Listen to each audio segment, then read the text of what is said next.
नमस्कार दोस्तों, अन अकेडमी के इस प्लेटफॉर्म पे मैं ज्ञान तिवारी आप सभी का स्वागत करता हूं। Crack UPSC CSE GS with India's largest learning platform पर आप लोगों का स्वागत है। Get plus subscription and access unlimited live and recorded courses from India's best educators. India के बेस्ट एजुकेटर्स के साथ आप अपने एक्सपीरियंसेस को और अच्छा करें, अपनी तैयारी को और बेहतर बनाएं। सब्सक्रिप्शन लेने से बच्चों क्या फायदा होगा आपको? सब्सक्रिप्शंस लेने से आपको डेली लाइव क्लासेस मिलेंगे। ये क्लासेस बिल्कुल वैसी ही होंगी जैसे आप फिजिकल क्लासेस को एंजॉय करते हैं। अपने डाउट्स पूछ सकते हैं, आंसर पोल यूज कर सकते हैं, टीचर के साथ डिस्कशंस में इंगेज हो सकते हैं।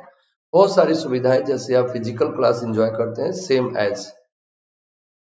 स्ट्रक्चर्ड कोर्सेज मिलेंगे। जो भी कोर्सेज आपको मिलेंगे वो बहुत ही स्ट्रक्चर्ड मैनर से आपके सामने रखे जाएंगे, जिससे आप उनको आसानी से समझ सकें और बहुत बेहतर उनको अपनी परीक्षा में आप यूज कर पाए। लाइव टेस्ट और क्विजेज मिलेंगे। ये आपकी प्रिपरेशन को इवेल्युएट करने में सहायता करेंगे। आपको रेगुलर इवेल्युएशन का एक प्लेटफॉर्म मिलेगा जिसके माध्यम से आप अपनी तैयारी को हर दिन नाप पाएंगे कि आज आपने कितना इंप्रूव किया है और आगे किस तरह के इंप्रूवमेंट की आपको आवश्यकता है। आपको अनलिमिटेड एक्सेस मिलेगा।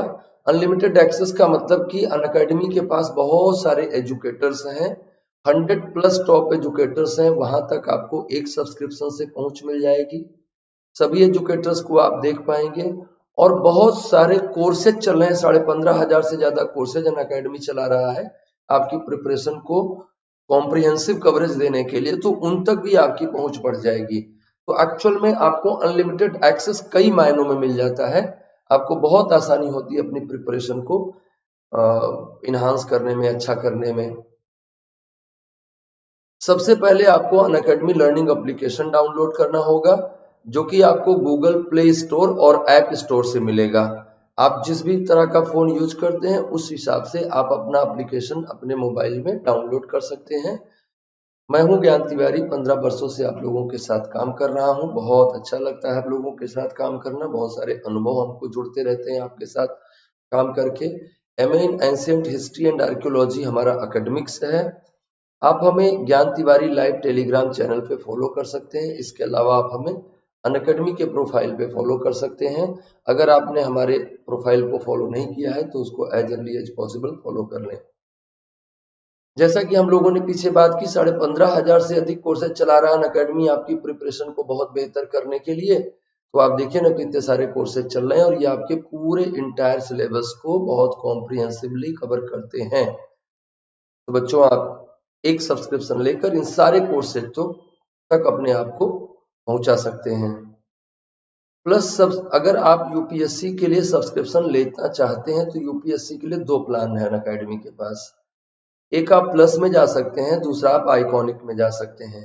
अगर आप प्लस में एनरोल्ड करते हैं अपने आप को तो प्लस के लिए आपको इधर फी बताई गई है और प्लस में क्या फैसिलिटीज मिलेंगी वो यहाँ समझाई गई हैं।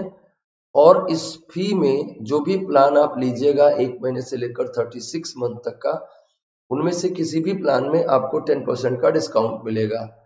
और इस डिस्काउंट को अवेल करने के लिए आपको एक रेफरल कोड की जरूरत पड़ती है। आप हमारा रेफरल कोड ज्ञान यूज करेंगे। दूसरा ऑप्शन आपके पास आइकॉनिक का है। आइकॉनिक निश्चित तौर पर बेटर देन प्लस है। आइकॉनिक में जाने पर आपको ये फीस देनी होगी। 6 महीने 1 साल से लेकर 3 साल तक की फीस बताई गई है। इसमें से भी किसी भी प्लान पे आप जाएंगे तो आपको 10% का डिस्काउंट मिलेगा और after 10% discount fee will be this. ये हो जाएगी आपकी फीस। और इस 10% के डिस्काउंट को अवेल करने के लिए आपको एक रेफरल कोड की जरूरत पड़ेगी। वो रेफरल कोड है ज्ञान। आप इस रेफरल कोड से 10% फीस को घटा लीजिएगा। Complete 1 year GS batch course for UPSC CSC starts on 1 February 2021। ये बैचेज बच्चों 1 साल के लिए चल रहे हैं। आपकी तैयारी को 1 साल तक, मतलब जो 2022 के लिए बच्चे अटेम्प्ट कर रहे हैं उनके लिए है। 1 साल का बैच है, बाइलिंगुअल है और इंग्लिश में है।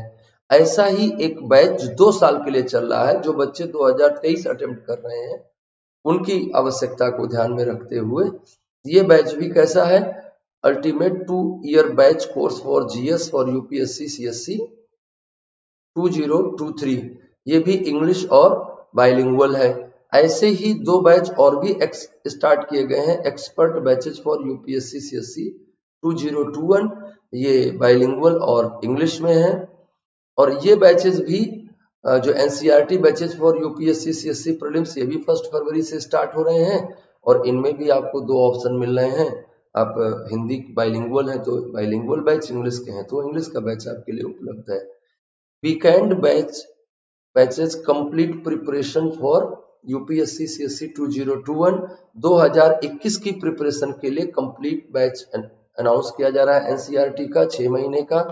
आप इसको जरूर से जरूर 6 फरवरी से स्टार्ट हो रहा है, आप इसको जरूर से जरूर ज्वाइन करें।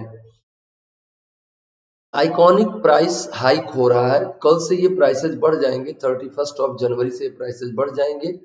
ये प्राइसेज बढ़े उससे पहले ही आप अपने आप को अपग्रेड कर लें, ताकि बहुत सारी चीजें जैसे पर्सनल कोच, टेस्ट सीरीज के माध्यम से रोज आपका evaluation, study planning, booster sessions, high intensity workshops, answer writing, daily answer writing practice, accelerate your preparation with daily content, बहुत सारी ऐसी चीजें आपको मिलेंगी जो आपकी प्रिपरेशन को बहुत बेहतर बनाएंगी। अनअकैडमी आपकी तैयारी को बहुत बेहतर करने के लिए कॉम्बो प्लान भी लेकर आया है, जिसमें जीएस और ऑप्शनल दोनों एक साथ ले सकते हैं आप। अगर आप यूपीएससी सीएससी जीएस आइकॉनिक का लेते हैं और ऑप्शनल लेते हैं तो आपको ये फीस देनी होगी, और इसमें भी किसी भी फीस में आपको 10% का डिस्काउंट रहेगा। और अगर आप प्लस में जाते हैं, यूपीएससी सीएससी जीएस प्लस का लेते हैं और यूपीएससी सीएससी ऑप्शनल लेते हैं तो आपको देखो ये फीस पड़ेगी, और इस फीस में भी बच्चों आपको 10% का डिस्काउंट मिलेगा। उसके लिए आपको हमारा रेफरल कोड यूज करना होगा। तो ये कुछ बातें थी जो आपने जाना, हमने आपको बताया। अब आज एक बहुत जरूरी मुद्दे को लेकर हम आपके पास आए हैं। देखिए मुद्दा क्या है, मुद्दा ये है कि कल आने वाला है बजट नया वाला।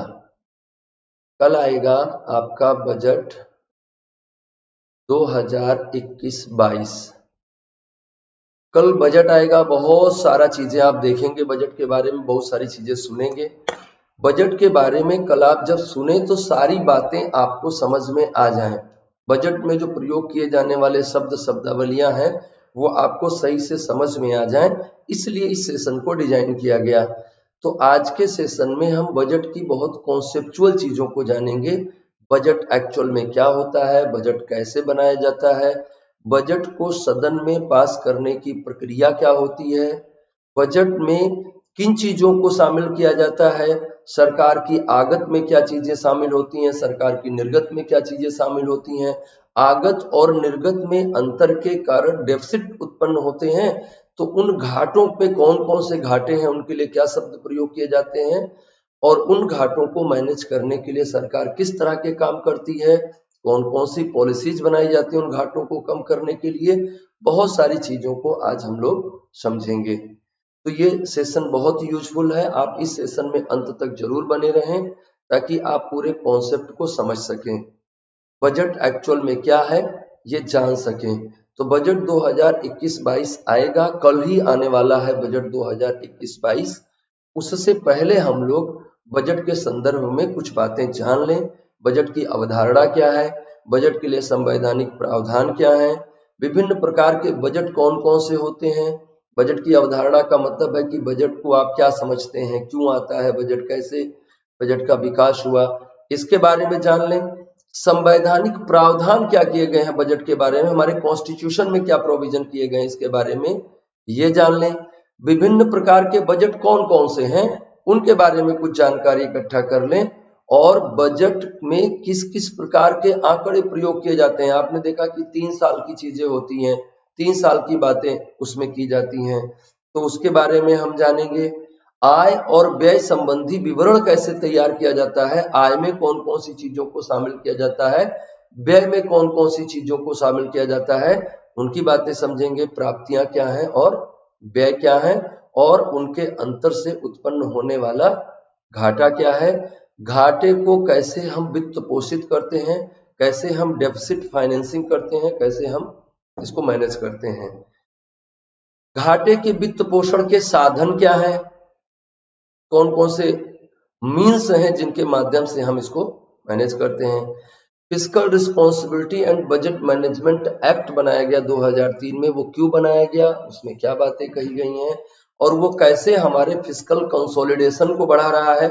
बहुत यूजफुल है ये, जो बच्चे 2021 का पीटी का पेपर देने जा रहे हैं उनके लिए बहुत ही यूजफुल है। भारत में राजकोषीय समेकन की व्यवस्था क्या है, समेकन मतलब कंसोलिडेशन, फिस्कल कंसोलिडेशन की क्या व्यवस्था विकसित की गई है भारत में, और कैसे भारत सरकार अपना फिस्कल कंसोलिडेशन करती है, ये सारी बातें हम समझेंगे। तो बच्चों इतने मुद्दों पर हम लोग चर्चा करने वाले हैं आज। बहुत महत्वपूर्ण है ये सेशन, आपको बहुत सारी तथ्यात्मक चीजें मिलेंगी जो कि 2021 के पेपर में आपको बहुत यूजफुल रहेंगी। ये चार्ट के माध्यम से बताया गया है कि राष्ट्रपति सबसे महत्वपूर्ण है, और भारतीय संविधान कहता है कि भारत का राष्ट्रपति प्रत्येक वर्ष संसद के समक्ष वार्षिक वित्तीय विवरण प्रस्तुत करवाएगा। तो कहां से करवाएगा, संबंधित मंत्रालय के मंत्री द्वारा वित्तीय वर्ष के दौरान संसद के दोनों सदनों के समक्ष एक वित्तीय विवरण प्रस्तुत किया जाएगा। किसके द्वारा करवाया जाएगा, राष्ट्रपति द्वारा करवाया जाएगा। तो राष्ट्रपति प्रत्येक वर्ष खर्चों का एक विवरण प्रस्तुत करवाते हैं, इसी को हम लोग बजट कहते हैं। कहां से आया शब्द बजट, ये बजट देखिए, पहले तो आप ये समझ लें कि बजट वास्तव में खर्चों का एक अनुमान होता है। बच्चों ध्यान से समझिएगा, अभी हमारा जो बजट आने वाला है ये कौन सा बजट हम लोग कहेंगे, इसको कहेंगे 2021-22 का बजट। 21-22 का बजट मतलब अभी 2021 स्टार्ट ही हुआ है, और ये लागू कब से होगा, ये लागू होगा 1 अप्रैल 2021 से 31 मार्च 2022 के लिए। तो ये डेट तो अभी आई नहीं है, जिस डेट का हम बजट पेश कर रहे हैं ये डेट तो अभी आई नहीं है। तो ये डेट आने से पहले ही हम बजट क्यों रख रहे हैं, और अगर इसके आने से पहले ही हम बजट रख रहे हैं तो वास्तव में बजट में जो आंकड़े दिए जा रहे हैं वो क्या है। तो बच्चों बजट में जो आंकड़े दिए जा रहे हैं वो क्या है, वो एस्टीमेट हैं, वो एक्यूरेट नहीं है। वो क्या है, वो पूर्वानुमान है। मतलब बजट क्या है, बजट एक पूर्वानुमान है जो आने वाले वित्त वर्ष में होने वाले व्यय और इनकम का एक एस्टीमेट बताता है हमको कि इस वित्त वर्ष में हमारी सरकार की आय इतनी होगी और व्यय इतना होगा। और सरकार को पहले ही पता चल जाता है कि हमारी आगत कितनी होगी, हमारी निर्गत कितनी होगी, और अगर सरकार ये तय करती है कि हमारे पास जितने पैसे आ रहे हैं उससे अधिक मैं व्यय करूंगा, तो उससे अधिक जितना मैं व्यय करूंगा उसके लिए भी व्यवस्था हम कर लेते हैं।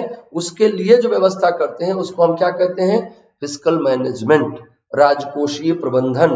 कि राजकोष में जो कमी होगी, हमने सोचा कि आने वाले वित्त वर्ष में मतलब वित्त वर्ष 2021-22 में मैं 1 लाख करोड़ रुपए कमाऊंगा, लेकिन मैं खर्च करूंगा 1,20,000 करोड़ रुपए, तो 20,000 करोड़ रुपए का हमको घाटा आएगा। इस 20,000 करोड़ रुपए का प्रबंधन मैं कहां से करूंगा, इसकी व्यवस्था भी बजट के दौरान की जाती है। इसकी व्यवस्था को ही आप क्या कहते हैं, राजकोषीय नीति कहते हैं। इस क्रिया को आप राजकोषीय प्रबंधन कहते हैं, कंसोलिडेशन कहते हैं। तो वास्तव में बजट क्या पता चला हमको कि बजट आने वाले वित्त वर्ष का एक लेखा जोखा होता है। वो हमको बताता है कि आने वाले वित्त वर्ष में हम कितना खर्च करने जा रहे हैं और कितना हमारी इनकमिंग होगी।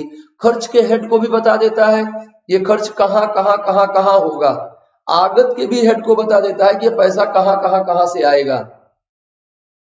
तो वास्तव में आगत और निर्गत पर जो एस्टीमेट तैयार किया गया वही बजट है। तो बजट पूर्वानुमान है। एक बात हमको समझ में आ गई कि बजट खर्चों का और इनकमिंग का पूर्वानुमान है। कहां से आया ये शब्द बजट? बजट शब्द की उत्पत्ति बेसिकली फ्रांस से हुई। फ्रांस में एक शब्द है बूझे, प्रोनाउंसिएशन उसका बूझे होता है, ये बूझे है, शब्द है बूझे, जिसको हम लोग बजट बोल रहे हैं, ये फ्रेंच लैंग्वेज में बूझे है। इसका मतलब होता है लेदर बैग, चमड़े का थैला। और आपने देखा होगा कि इस सरकार के आने से पहले 2014 से पहले हमेशा बजट के दस्तावेज को सदन में ले जाने के लिए जिस बैग का यूज किया जाता था वो लेदर का बैग होता था। और बजट के जो भी आंकड़े न्यूज़पेपर में छपते थे तो उस पर छोटा सा बैग बना रहता था। और बजट का फोटो जब भी वित्त मंत्री छपवाता था या वित्त मंत्री जब भी फोटो सेशन करवाता था बजट का, तो इस तरह से फोटो सेशन होता था जिससे वो लेदर बैग जरूर आ जाए। तो ये लेदर बैग की परंपरा आई कहां से? ये लेदर बैग की परंपरा आई ब्रिटेन से। सर विलियम वॉलपोर्ट जो पहले व्यक्ति थे जिन्होंने बजट तैयार किया था, तो उन्होंने अपने बजट डॉक्यूमेंट को इत्तफाकन एक चमड़े के थैले में बंद किया था। और जब उन्होंने उस बजट को खोला तो ब्रिटेन में बूझे खुला ऐसी बातें कही गई कि बजट है, ये बजट है। मतलब उस लेदर बैग ज्यादा चर्चा में आया, डॉक्यूमेंट कम चर्चा में आया।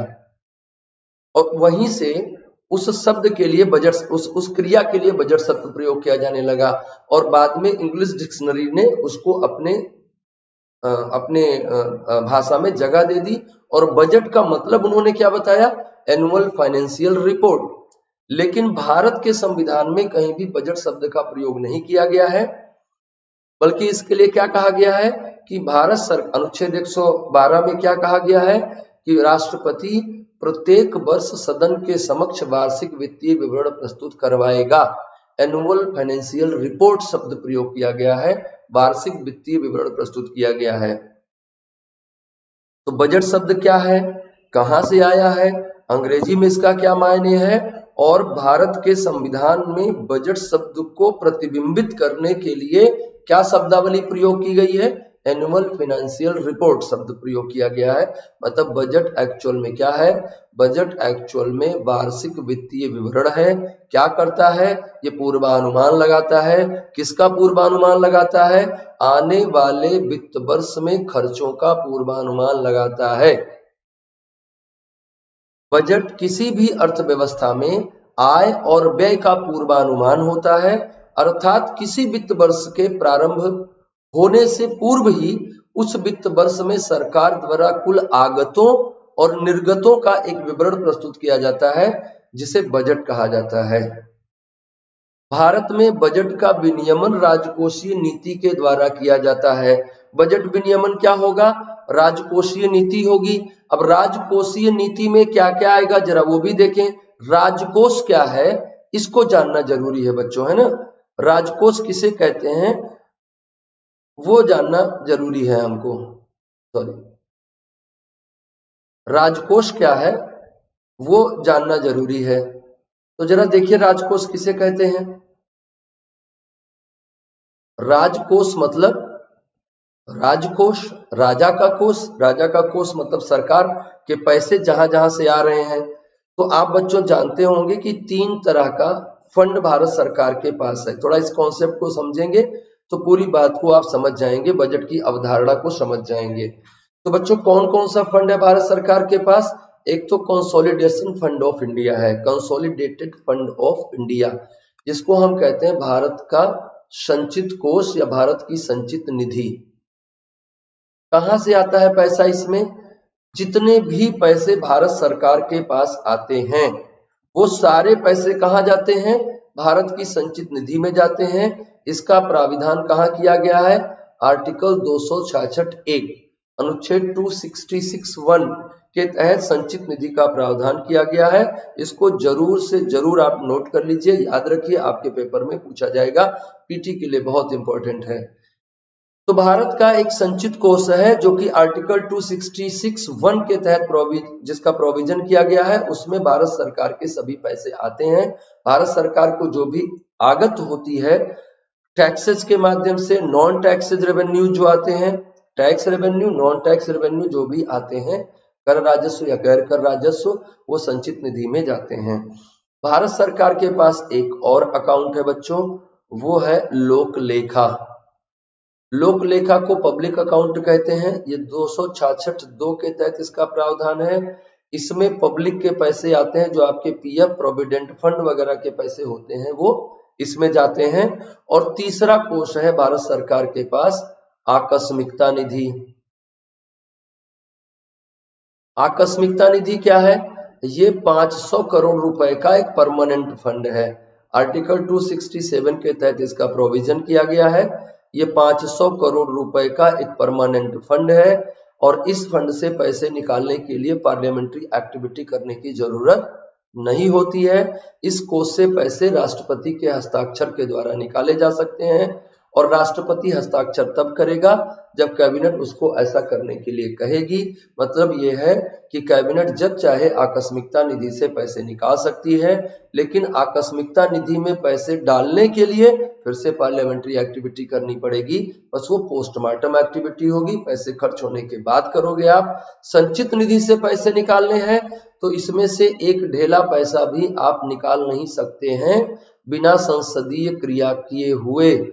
बिना संसदीय क्रिया के आप पैसे नहीं निकाल पाएंगे। तो एक्चुअल में बजट क्या कर रहा है? एक्चुअल में बजट संचित निधि से पैसे को विड्रॉ करने की एक प्रक्रिया है। क्यों है ये प्रक्रिया, जरा इसको भी आप समझें। भारत सरकार का वित्त वर्ष क्या कहता है बच्चों, कौन सा है? 1 अप्रैल से लेकर अगले साल के 31 मार्च को हम क्या कहते हैं? 31 मार्च को हम कहते हैं फाइनेंशियल ईयर, वित्त वर्ष। अब ये वित्त वर्ष है 1 अप्रैल से 31 मार्च के बीच में। मतलब ये है कि भारत सरकार जो पैसे 1 अप्रैल को निकालेगी उसका सारा हिसाब क्या करेगी? 31 मार्च तक देना होगा उसको। ये किसको देना होगा? CAGI को। जैसे आप एक एग्जांपल लें, आपकी मम्मी ने आपको 5,000 रुपए दिए। मम्मी ने 5,000 रुपए दिए, बोले घर का राशन ले आइए आप जाके। आप घर का राशन लेने गए तो अगर नियमतः क्या है, आप वैसा करते नहीं, मैं जानता हूं इस बात को, पर नियम क्या है? नियम ये है कि इस 5,000 रुपए में कितने पैसे का आप सामान ले आए, इसकी एक लिस्ट बना के दे मम्मी को कि भाई ये रहा 4,375 रुपए का खर्च, और फिर आप बताएं कि ये रहा और बचा हुआ पैसा, और अब आप हिसाब किताब से बराबर हो गए। अब जब आप ये सूची मम्मी को दे देंगे तो मम्मी क्या करेंगी? इसमें आपने कौन सा चीज किस रेट से खर्च किया है उसकी वो क्या करेंगी? ऑडिटिंग करेंगी और आपके द्वारा किए गए घोटालों को पकड़ लेंगी कि आपने कहां हिसाब किताब में घोटाले किए हैं। सेम कंडीशन भारत सरकार की भी होती है। भारत सरकार ने इस वित्त वर्ष में जितने भी पैसे राजकोष से विड्रॉ किए हैं उन सारे पैसों को या तो वो 31 मार्च तक खर्च कर देगी या फिर वो पैसे पुनः राजकोष में जमा कर दिए जाएंगे।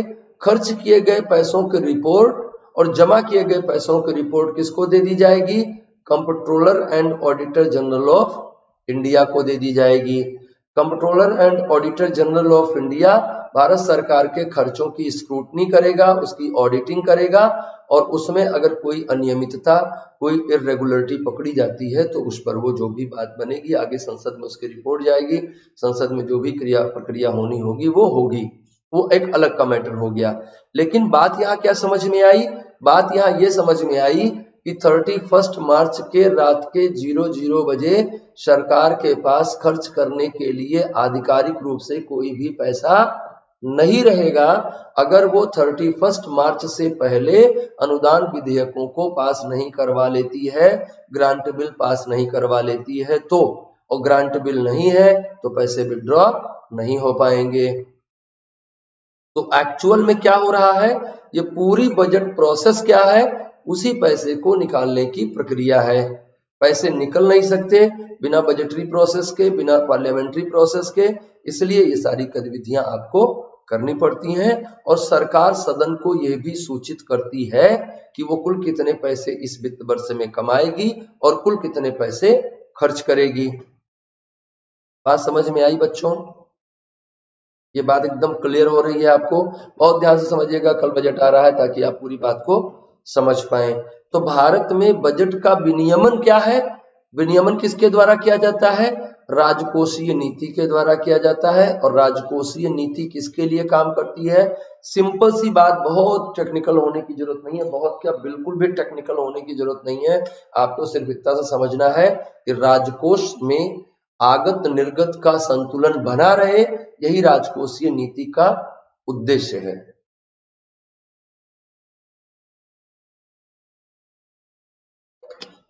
अब आगत और निर्गत बना रहे, ये बच्चों बहुत कठिन काम है। कठिन कैसे है? आगत और निर्गत बना रहे, साथ ही साथ आगत और निर्गत के संतुलन को बनाए रखने के कारण से बाजार की स्थितियों पर कोई प्रभाव न पड़ने पाए, इन्फ्लेशन ना आने पाए, रिसेशन ना आने पाए। तो रिसेशन ना आने पाए इसके लिए मनी का लिक्विडिटी मार्केट में मेंटेन रहना चाहिए। इन्फ्लेशन ना आने पाए इसके लिए लिक्विडिटी को एक निश्चित मात्रा में ही मार्केट में जाने देना है। तो इन सारी नीतियों को बहुत कायदे से रेगुलेट करने का नाम ही क्या है? राजकोषीय नीति है। और उसका एक भाग है बजट, राजकोषीय नीति का एक पार्ट है बजट, है ना। तो आगे ये कह रहा है कि राजकोषीय नीति के अंतर्गत 3 प्रकार के कोष की व्यवस्था की गई है: संचित निधि, लोक लेखा और आकस्मिकता निधि। सबसे महत्वपूर्ण कोष संचित कोष है। इसमें से बिना संसदीय अनुमति के धन आहरण नहीं किया जा सकता है। ओके, इससे बिना संसदीय अनुमति के धन आहरण नहीं किया जा सकता है। इसे संसदीय प्रक्रिया द्वारा ही निकाला जाता है। इसी संसदीय प्रक्रिया को सामान्यतया बजटीय प्रक्रिया कहा जाता है। क्यों नहीं निकाल सकते आप? क्योंकि यहाँ पर जो पैसा आया है, संचित कोष में जो पैसा आया है वो क्या है? वो आप जैसे जिम्मेदार टैक्स पेयर का है, आप जैसे जिम्मेदार भारत के नागरिकों का है, समझदार भारत के नागरिकों का है। अब लोकतांत्रिक व्यवस्था क्या कहती है कि भैया जिससे पैसा ले रहे हो उससे पूछ के खर्च करो, सही है ना। तो सरकार के पास जो पैसे आ रहे हैं वो किसके हैं? आपके हैं। आपने नमक खरीदा तो उनको दिया, आपने पेट्रोल खरीदा तो उनको दिया, आपने कपड़े जब खरीदे तो उनको दिए, आप जब सड़क पे चल रहे हैं तो दे रहे हैं, मोटरसाइकिल खरीद रहे हैं तो दे रहे हैं, चश्मा खरीद रहे हैं तो दे रहे हैं, आटा खरीद रहे हैं तो दे रहे हैं, चीनी खरीद रहे हैं तो दे रहे हैं। जब जब सब कुछ में आप उनको पैसा दे रहे हैं तो वो कौन है? वो हमारे नौकर हैं और वो हमसे पूछ कर ही पैसा खर्च कर सकते हैं। अब भारत के 130 करोड़ लोगों से पूछा जाना तो टेक्निकली पॉसिबल है नहीं, इसलिए उसके लिए संविधान निर्माताओं ने एक सैद्धांतिक व्यवस्था निर्मित की कि संसद से अनुमति लेंगे और संसद में जो लोग हैं वो कौन है? वो हमारे ही रिप्रेजेंटेटिव हैं, हमारा ही प्रतिनिधित्व करते हैं वहां पर। तो भैया संसदीय प्रक्रिया के बिना पैसे को नहीं निकाला जा सकता। क्यों? क्योंकि सारा पैसा आपका है ना, उसमें थोड़ा सा मेरा भी है ना। तो आपका और मेरा जो पैसा है वो आपसे और मुझसे पूछे बिना सरकार नहीं खर्च करेगी, इसीलिए संसदीय प्रक्रिया में जाना पड़ता है।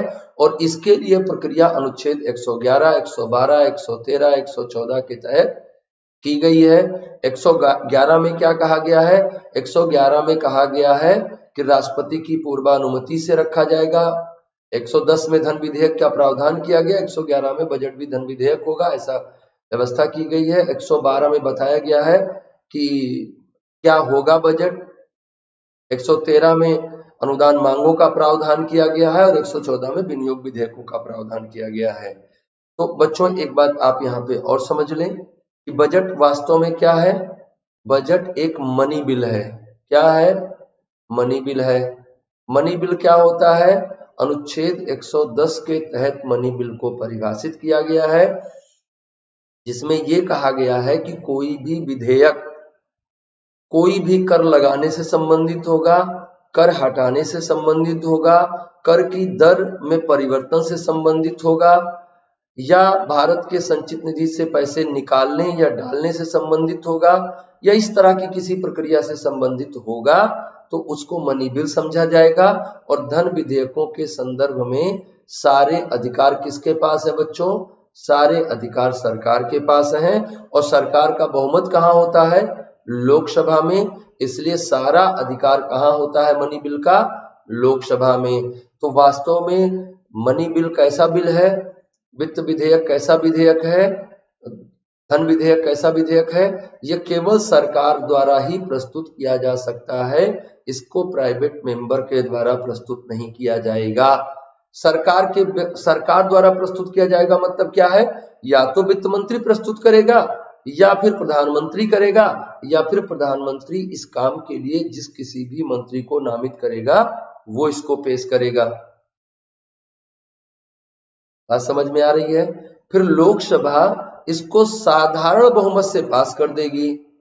साधारण बहुमत से पास कर देने के बाद ये राज्यसभा जाएगा। राज्यसभा का अधिकार क्या है धन विधेयकों के संदर्भ में? केवल डिलेटिंग एजेंसी है, वो केवल 14 दिन तक वो लेट कर सकती है। बस 15वें दिन यह मान लिया जाएगा कि राज्यसभा ने उस विधेयक को संशोधनों सहित या संशोधनों रहित पास कर दिया है। कहाँ चला जाएगा? 15वें दिन वो प्रेसिडेंट के पास चला जाएगा। प्रेसिडेंट के पास क्या राइट है? उनको असेंट देना ही होगा। क्यों? क्योंकि वो उनकी पूर्वानुमति से रखा गया है, ऐसा आर्टिकल 111 कह रहा है कि वो पूर्वानुमति से रखा जाएगा। तो पूर्वानुमति से रखा गया है तो वो अनुमति देने से मना नहीं करेंगे। और इससे भी महत्वपूर्ण बात यह है कि अगर वो मना करते भी हैं तो उनके पास भी 14 दिन से ज्यादा का अधिकार नहीं होता है। 15वें दिन वो बजट अपने आप से लागू हुआ मान लिया जाएगा और सरकार पैसे निकालने के लिए स्वतंत्र हो जाएगी। अब इसकी प्रक्रिया को समझते हैं। थोड़ा पहले प्रक्रिया को समझ लेते हैं कि बजट की प्रक्रिया किस दिन से शुरू होती है, कैसे कैसे आगे बढ़ती है, उसमें कौन कौन से काम होते हैं, जरा इसको समझ लेते हैं। फिर थोड़ी बातें हम बजट के प्रकार पे भी करेंगे। बच्चों, आप जैसा कि जानते हैं कि 3 सत्र होते हैं संसद के, साल में 3 सत्र होते हैं। हमें तीनों सत्रों की बात नहीं करनी है, पर बजट सत्र की बात तो हमें जरूर से जरूर करनी है। बजट सत्र सबसे लंबा चलने वाला सत्र है क्योंकि सबसे मालदार सत्र होता है, सबसे पैसे वैसे सरकार को मिलने होते हैं, तो सरकार भी इस पर खूब काम करती है।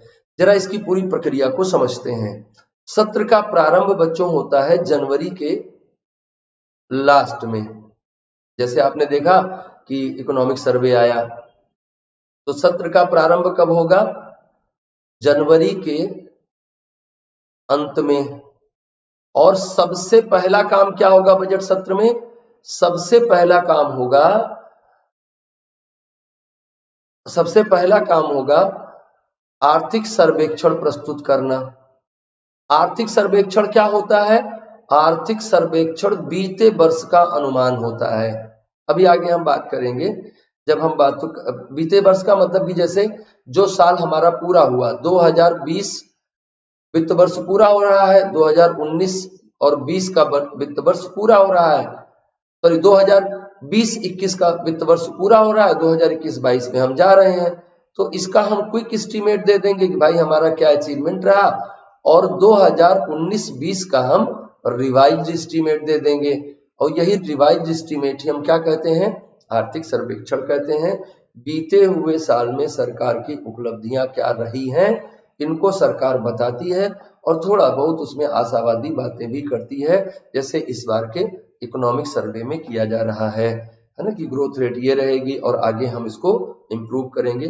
तो इस तरह की बात क्या हुई? आर्थिक सर्वेक्षण प्रस्तुत किया जाएगा और ये क्या होगा? ये लास्ट वीक ऑफ जनवरी में पेश कर दिया जाएगा। तो आपने देखा कि कल इकोनॉमिक सर्वे आ गया, तो इकोनॉमिक सर्वे आ गया, उस पर बातचीत शुरू हो गई। तो सबसे पहला काम क्या हुआ? इकोनॉमिक सर्वे आ गया जनवरी के अंत में। और फिर क्या होगा?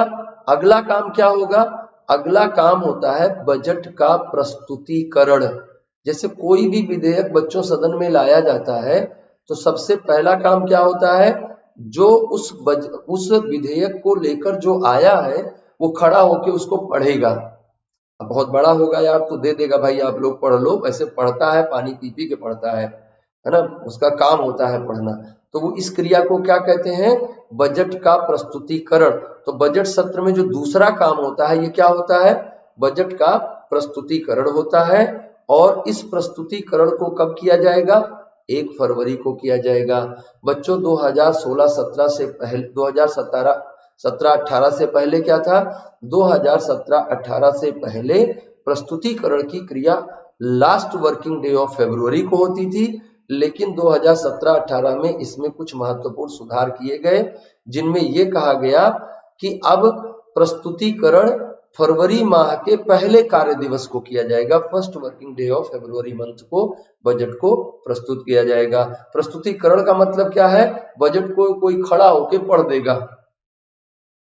कौन पढ़ेगा, पीछे हमने बताया, वित्त मंत्री पढ़ सकता है, प्रधानमंत्री पढ़ सकता है, या फिर जिसको इस काम के लिए नियुक्त किया जाए वो मंत्री पढ़ सकता है।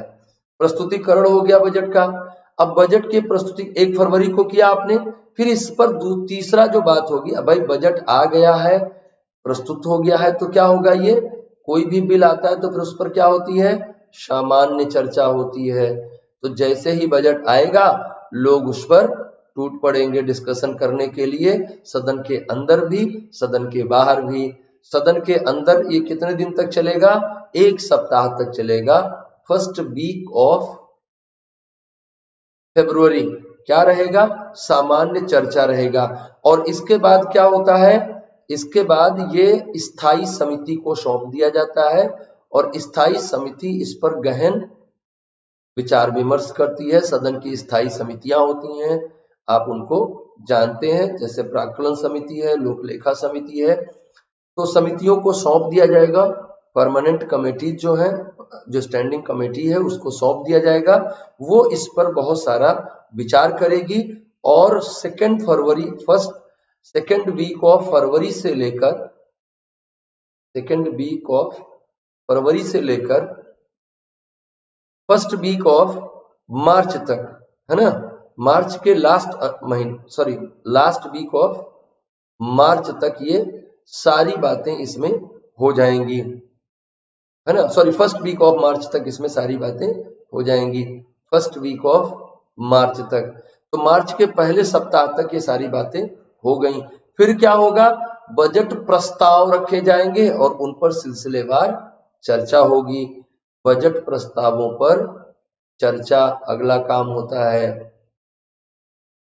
अच्छा, इस बीच में सदन नहीं काम कर रहा होगा, फिर से सदन आएगा, जब 1 सप्ताह मार्च में फिर से सदन बैठेगी और वो बजट प्रस्तावों पर सिलसिलेवार और गहन चर्चा करेगी। ये चलेगा सेकेंड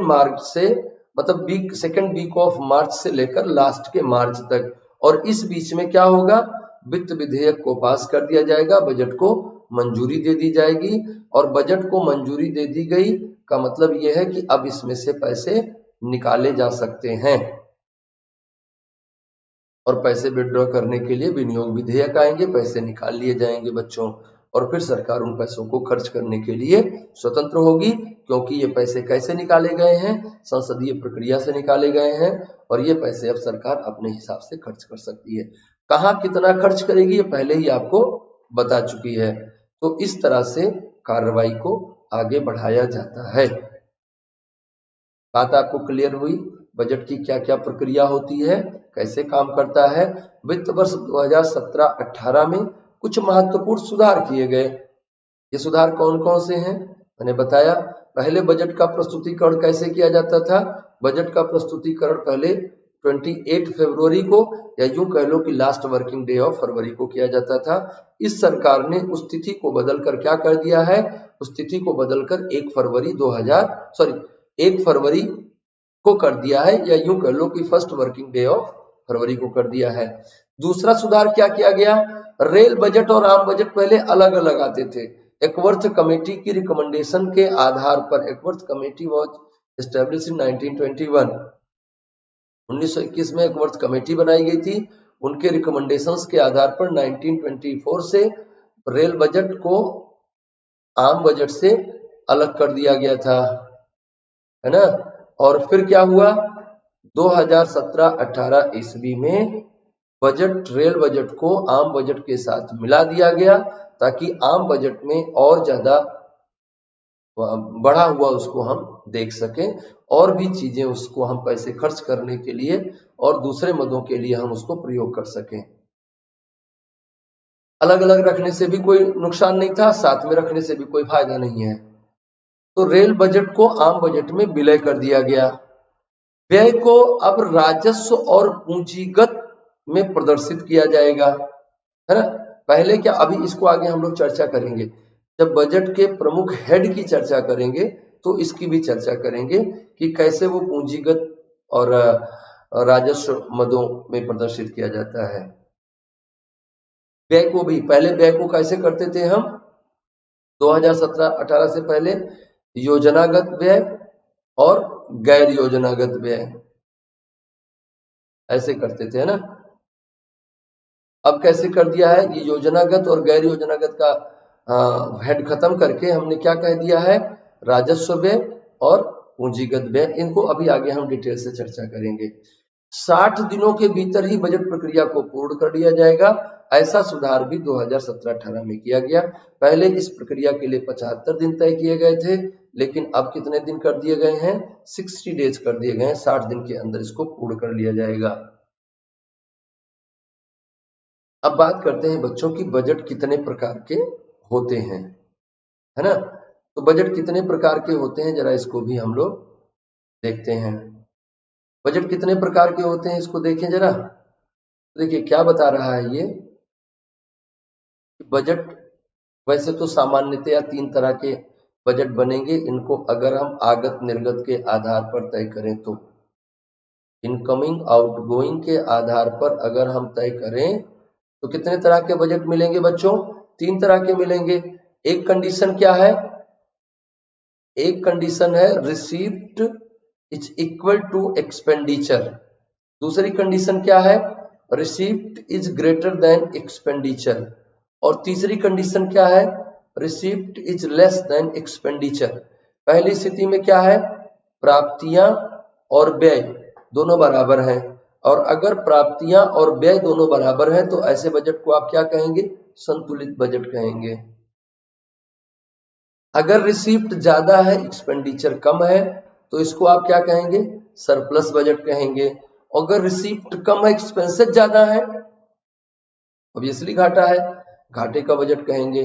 तो इसमें जो संतुलित बजट है, चलो ठीक भी हो सकता है। जो सरप्लस बजट है, इसका मतलब यह है कि सरकार के पास पैसे आ तो ज्यादा रहे हैं पर सरकार खर्च कम कर रही है।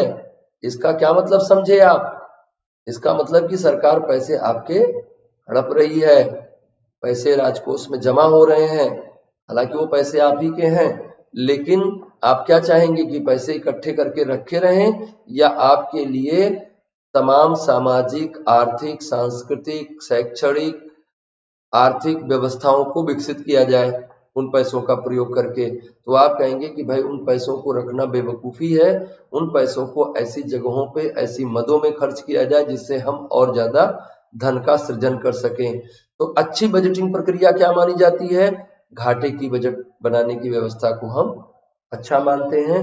लेकिन घाटा भी कैसे होना चाहिए, रेगुलेटेड होना चाहिए, अनलिमिटेड नहीं होना चाहिए। इसके लिए क्या आएगा, इसके लिए आएगा fiscal responsibility and budget management act, 2003 में आएगा, 2004 से लागू होगा, 2017 में उसमें कुछ संशोधन भी किए जाएंगे।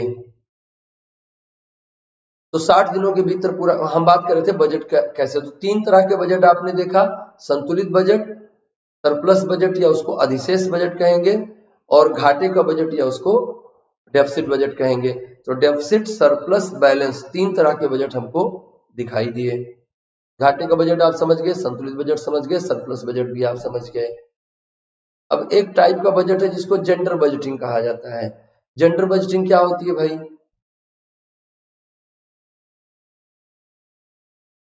जेंडर बजटिंग क्या कहती है, महिलाओं की विशिष्ट सुविधाओं को ध्यान में रखते हुए उनके लिए बजट में व्यवस्था की जाए, वोमेन एम्पावरमेंट के लिए, महिलाओं के सशक्तिकरण के लिए, जैसा आप देखते हैं कि बजट में एक निर्भया फंड है, निर्भया वाले केस के बाद से बजट में एक अलग फंड बनाया गया वुमेन्स एम्पावरमेंट के लिए, जिसमें वुमेन्स सिक्योरिटी को चुस्त दुरुस्त करने के लिए पैसे खर्च किए जाएंगे। वुमेन सिक्योरिटी के लिए बहुत सारे तरह के प्रोग्राम चलाए जाएंगे। तो वुमेन सिक्योरिटी के लिए, महिला सुरक्षा के लिए, लिंग भेद को खत्म करने के लिए, विभिन्न क्षेत्रों में जो जेंडर गैप है, जैसे एजुकेशन सेक्टर में आप देखते हैं जेंडर गैप है, सरकारी नौकरियों में जेंडर गैप है, लीडरशिप में जेंडर गैप है, सोशल परफॉर्मेंस में जेंडर गैप है। तो ये जेंडर गैप को पाटना है, स्त्री पुरुष दोनों बराबर हैं और उनको बराबर पे ले आना है।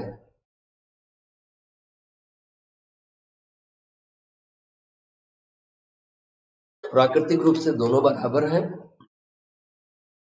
हमें उनको सामाजिक आर्थिक रूप से भी बराबर करना है। तो सामाजिक आर्थिक रूप से उनको बराबर करने के लिए सरकार जो पैसे खर्च करेगी वो क्या कहे जाएंगे, वो जेंडर बजटिंग कही जाएगी।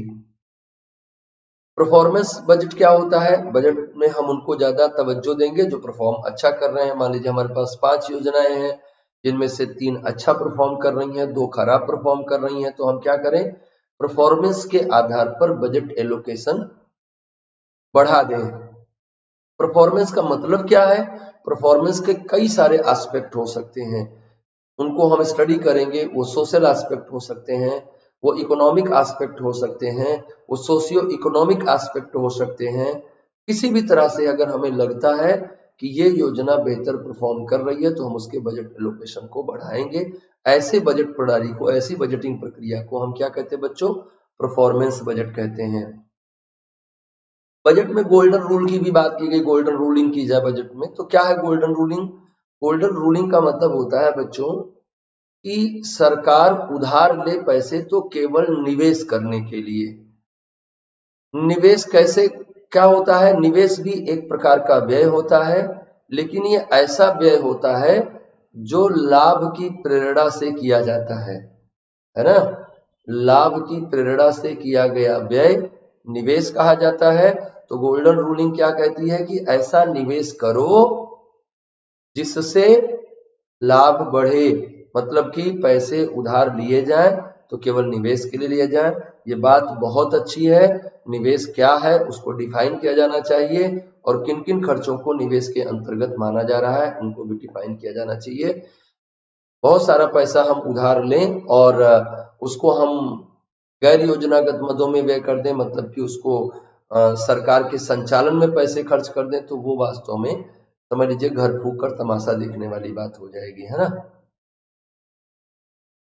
अब बच्चों देखते हैं कि कुछ और शब्द आपको दिखाई देंगे बजट में। कल आप जब देखेंगे बजट को तो कुछ और चीजें आपको बजट में दिखाई देंगी। आप हमारे साथ अंत तक बने रहें। कल जब आप बजट पढ़ेंगे तो सारा बजट आपको समझ में आ जाएगा, किसी मीडिएटर की जरूरत आपको नहीं पड़ेगी। अगर इस क्लास को आप अंत तक देख लेंगे, एक एक शब्द जो उसमें कहा गया है हम सारा यहाँ डिफाइन करेंगे। तो केंद्रीय बजट में अर्थव्यवस्था के प्रत्येक क्षेत्र अथवा उप क्षेत्र के लिए आंकड़ों का 3 समूह निर्मित किया जाता है। क्या क्या आंकड़े हैं बच्चों, एक को हम कहते हैं संशोधित अनुमान या उसको हम कहते हैं रिवाइज्ड एस्टीमेट, फिर हम कहते हैं क्विक एस्टीमेट, और एक होते हैं एडवांस एस्टीमेट या अग्रिम अनुमान। इसको इस चार्ट से समझें आप।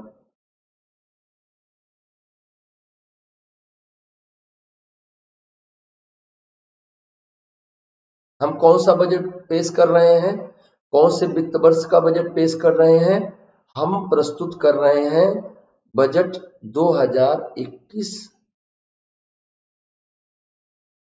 और 22।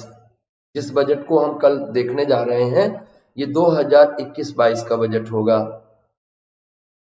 तो ये 2021-22 तो जिस दिन से ये लागू होना है अभी वो दिन तो आया ही नहीं है, तो ये क्या है, इसको आप कहोगे एडवांस एस्टीमेट, या आप इसके लिए क्या शब्द प्रयोग करते हैं, अग्रिम अनुमान है।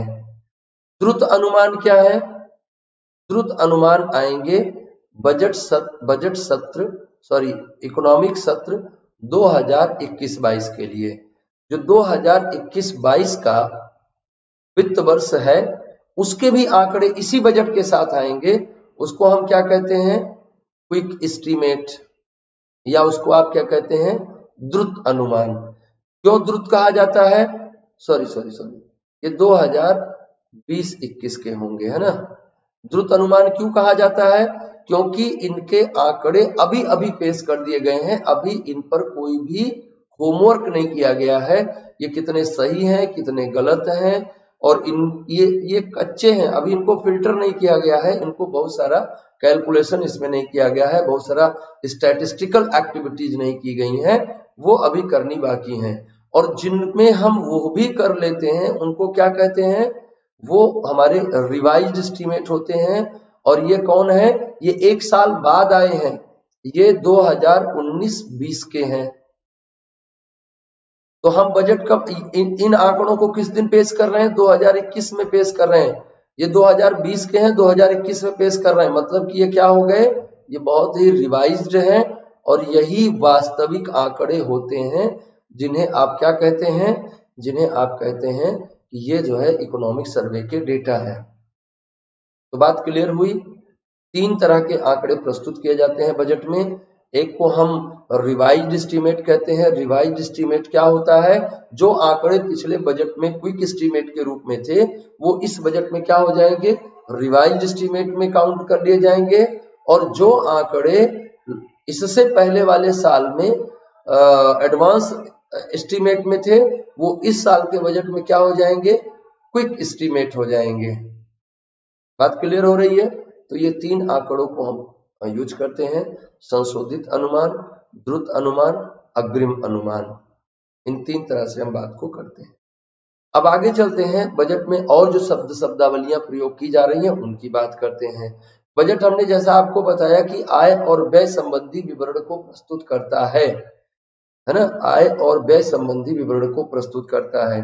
तो आय और व्यय संबंधी विवरणों के प्रस्तुतिकरण के लिए सार्वजनिक वित्त शब्द का प्रयोग किया जाता है, जिसके अंतर्गत 2 प्रमुख घटक आते हैं, जिन्हें सार्वजनिक आय और सार्वजनिक व्यय के रूप में चिन्हित किया जाता है। तो सार्वजनिक आय क्या है और सार्वजनिक व्यय क्या है, जरा इसको हम समझेंगे, है ना। इसको देखेंगे कि सार्वजनिक आय और सार्वजनिक व्यय में हमारे लिए क्या क्या चीजें काउंट की जाती हैं, है ना। तो जरा देखो इसको भाई, बजट क्या है, सार्वजनिक आय और सार्वजनिक व्यय में बटा हुआ होता है।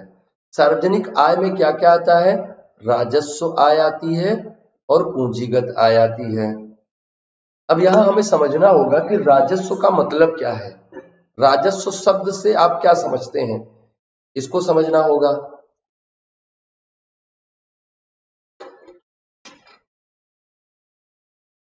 राजस्व शब्द से आप क्या समझते हैं भाई, राजस्व हम किसी भी ऐसे धन को कहते हैं जो हमारे पास आए और उसके विरुद्ध हमारे ऊपर कोई देनदारी निर्मित ना हो।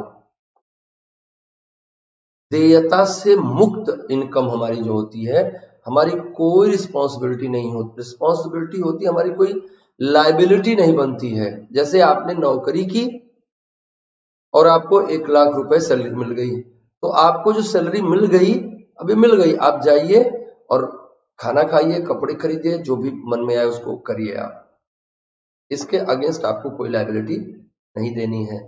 लेकिन मान लीजिए कि आपको कुछ और भी पैसे मिले, 50,000 रुपए आपने बैंक से लोन ले लिए, तो आपने लोन लिए हैं तो ये पैसे आपको वापस करने पड़ेंगे।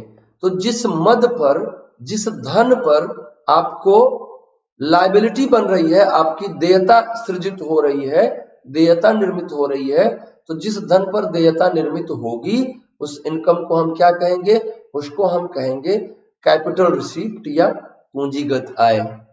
तो सार्वजनिक आय के 2 हिस्से हो गए, राजस्व आय और पूंजीगत आय।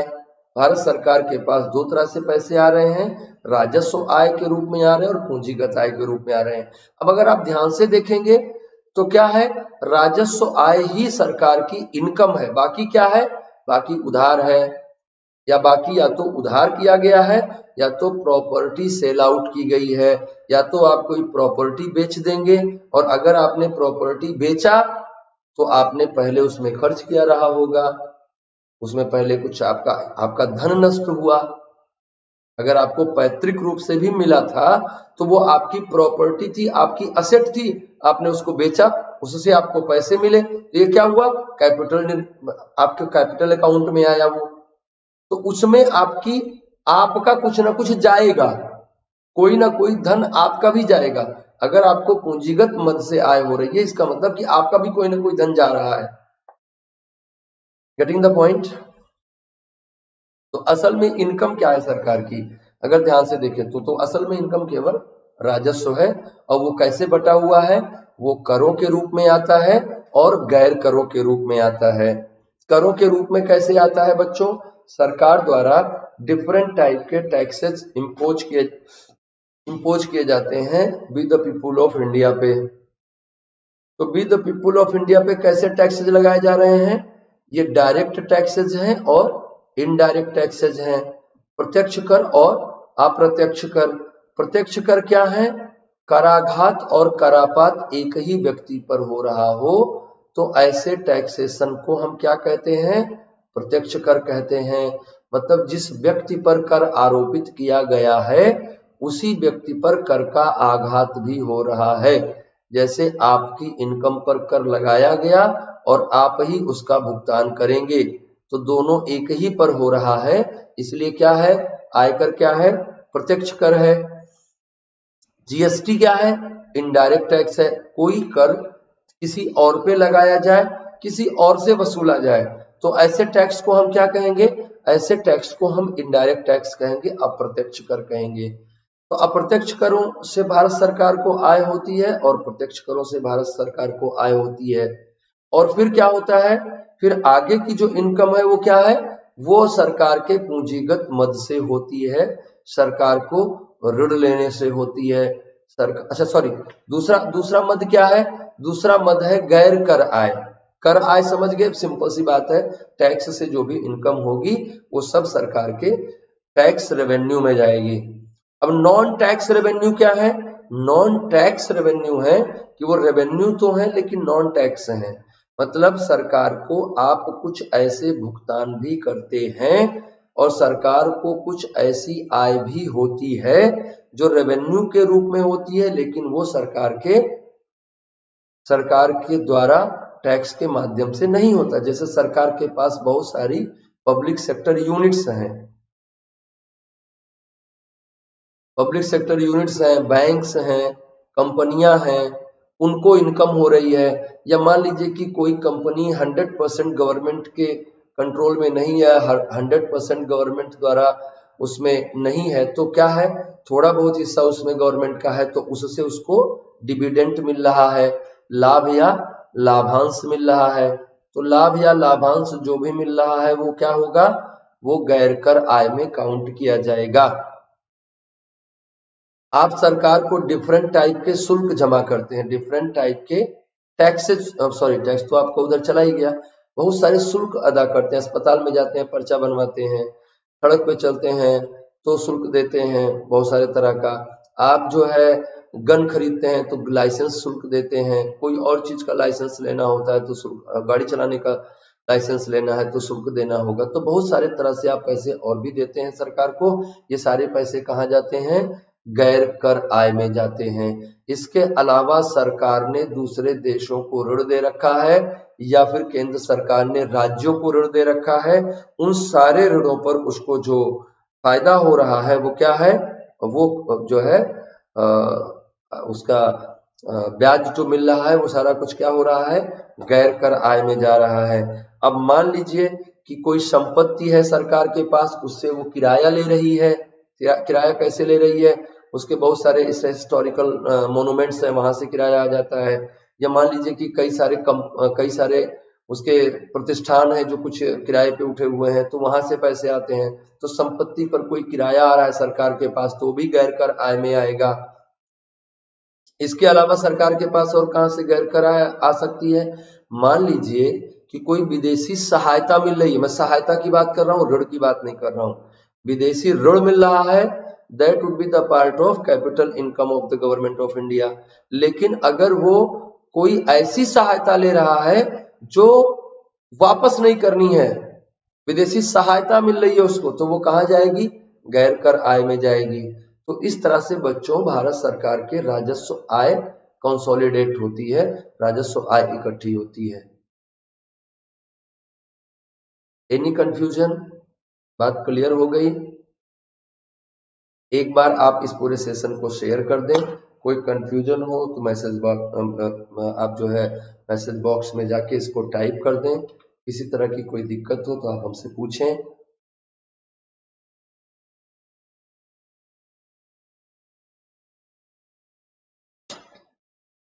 इस सेशन में अंत तक बने रहें ताकि पूरी स्टोरी आपको समझ में आ जाए, है ना।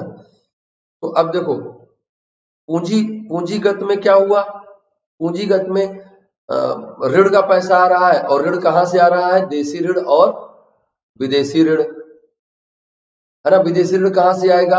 आईएमएफ से ले लिया, वर्ल्ड बैंक से ले लिया, किसी दूसरे देश से ले लिया, ये विदेशी ऋण हो गया।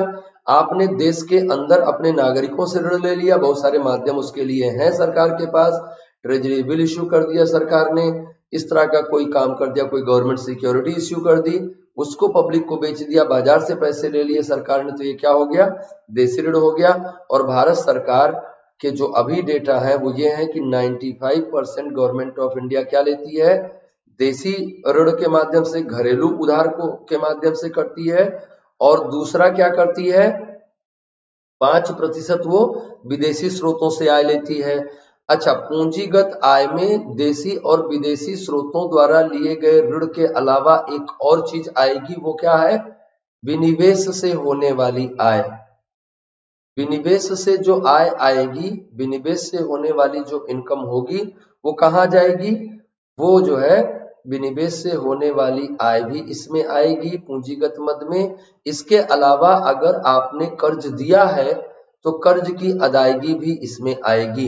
हमारे देश ने मान लीजिए अफगानिस्तान को कर्ज दिया है, तो अफगानिस्तान ने कर्ज की एक किस्त मान लीजिए इस साल दी है, तो इस साल की किस्त में ब्याज की राशि कहाँ चली जाएगी?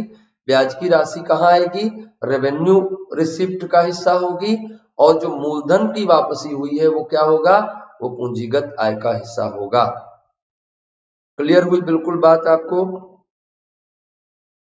कोई कंफ्यूजन हो तो आप हमको बताएं, पूछें। और नहीं तो ये बहुत क्लियर कट समझ में आया होगा कि सरकार के पास पैसे कहां कहां से आ रहे हैं। एक बार आप शॉर्ट में फिर से देख लें। सार्वजनिक आय के दो मद हैं, राजस्व आय और पूंजीगत आय। राजस्व आय के दो हिस्से हैं। राजस्व क्या है पीछे बताया गया है। राजस्व आय के दो हिस्से हैं, कर राजस्व और गैर कर राजस्व। करों में दो तरह के कर लगते हैं, प्रत्यक्ष कर और अप्रत्यक्ष कर। गैर कर आय में शुल्क आएगा, ब्याज आएगा, लाभांश आएगा और ब्याज वगैरह आएगा। पूंजीगत आय में ऋण आएगा और गैर ऋण आएगा। ऋण में क्या आएगा?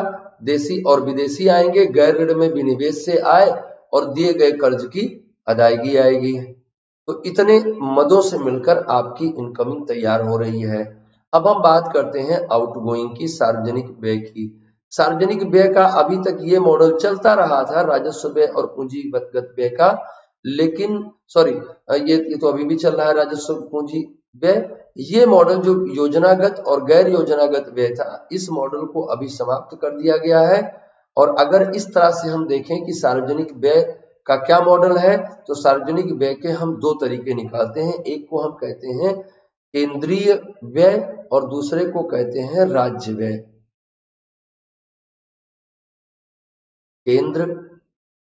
केंद्रीय व्यय और राज्य व्यय। केंद्रीय व्यय के कौन कौन से मद हैं? केंद्रीय व्यय कहाँ होगा? केंद्रीय व्यय सब्सिडी देने में पैसे खर्च होगा।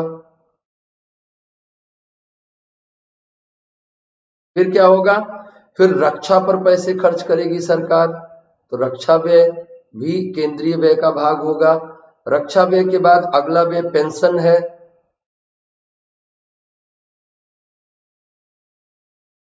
ब्याज अदायगियों पे सरकार पैसे खर्च करेगी, ब्याज का भुगतान करेगी ना सरकार, जो भी ब्याज लिया उसका भुगतान करेगी। और इसके अलावा कुछ मिसलेनियस खर्चे भी करती है, जो अलग अलग मदों में आप उनको काउंट कर सकते हैं ब्याज के तौर पे, या उसको विविध कह सकते हैं।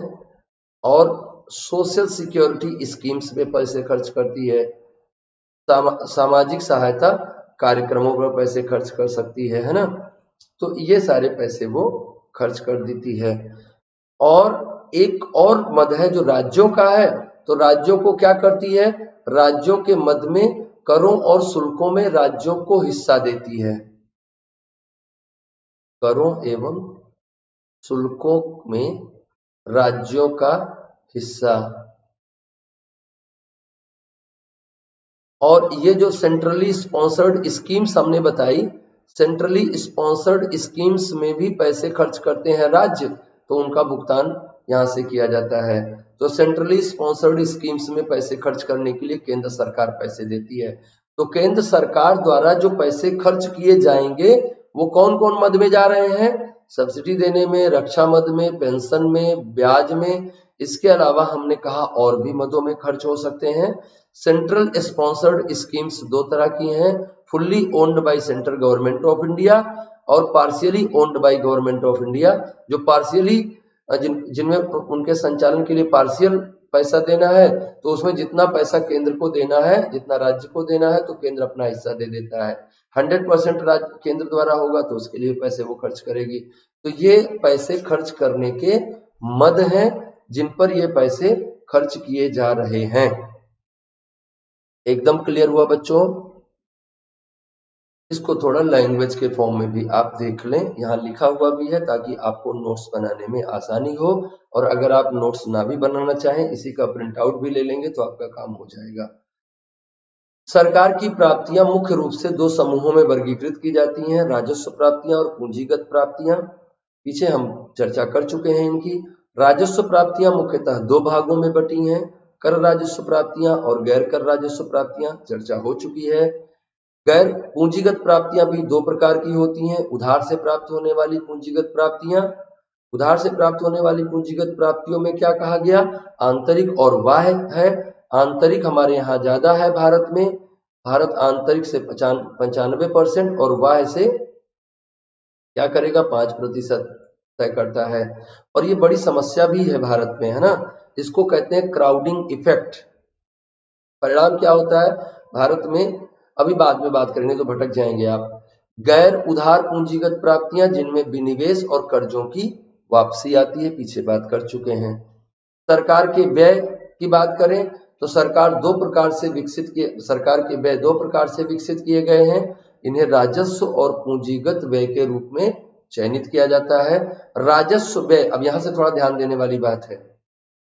राजस्व व्यय सरकार के ऐसे खर्च हैं जो सरकार पर बाध्यकारी होते हैं और उपभोगात्मक प्रकृति के हैं। उपभोगात्मक प्रकृति का मतलब क्या है, ये पैसे उपभोग किए जा रहे हैं, कंज्यूम किए जा रहे हैं, कंजप्शन हो रहा है, ये कोई इन्वेस्टमेंट नहीं हो रहा है। हमने आपको बताया कि खर्च दो तरह का होता है, एक खर्च क्या है, उपभोग के लिए किया जाता है, और दूसरा खर्च क्या होता है, दूसरा खर्च आय बढ़ाने के लिए किया जाता है।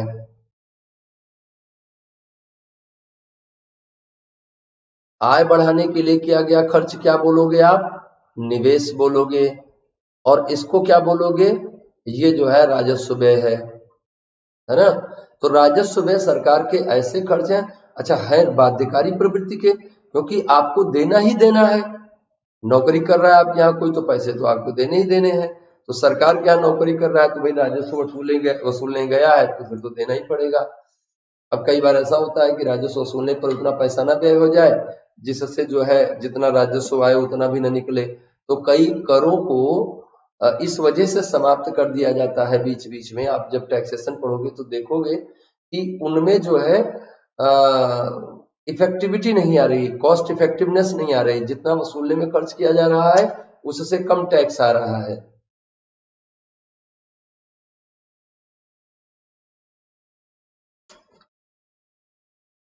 तो वो टैक्सेस क्या है बच्चों, वो टैक्सेस जो है कैनन ऑफ इकोनॉमी का पालन नहीं कर रहे हैं। सरकार टैक्स तय करते समय उसको कैनन ऑफ इकोनॉमी का भी पालन करना चाहिए। कैनन ऑफ इकोनॉमी क्या कहता है कि सरकार जब भी कर लगाए तो उसकी वसूली के लिए ऐसी प्रक्रिया नियत करे जिससे कर की वसूली में किया गया खर्च कर के आय से कम होना चाहिए। तो उसको इकोनॉमिक समझ में आएगा, हाँ भाई ये टैक्स हमारा इकोनॉमिक है। अदरवाइज क्या होगा, जो कैनन ऑफ इकोनॉमी उसको वायलेट कर देगा वो, तो उससे वैसे टैक्सेस को हम खत्म कर देते हैं। सरकार ने उस तरह के कई टैक्सेस को खत्म किया, तो कैनन ऑफ इकोनॉमी का पालन नहीं करते थे। बहुत सारा पैसा उनमें खर्च होता था और जितना पैसा खर्च हो रहा है वसूलने में उतना का भी इनकम नहीं हो रहा है। बात समझे? यह उपयोग सरकार को चलाने अथवा किसी उत्पादक प्रक्रिया को चालू रखने के लिए किया जाता है ना? किसी उत्पादक प्रक्रिया को चालू रखने के लिए या सरकार को चलाने के लिए किया जाता है। इसमें निम्नलिखित को शामिल किया जाता है। कौन कौन आएंगे इसमें? आंतरिक तथा बाह्य कर्ज पर सरकार द्वारा दिया जाने वाला ब्याज। राजस्व व्यय में क्या क्या आ रहा है बच्चों? वहां पे हमने काट दिया था ना कि वो पूंजीगत पहले क्या होता था, पहले हम दो तरह से तय कर लेते थे कि भाई ये योजनागत व्यय होगा, ये गैर योजनागत व्यय होगा। 2017-18 के बाद वो क्लॉज खत्म कर दिया गया, अब इस तरह से बातें कही जाएंगी। तो क्या क्या आएगा इसमें?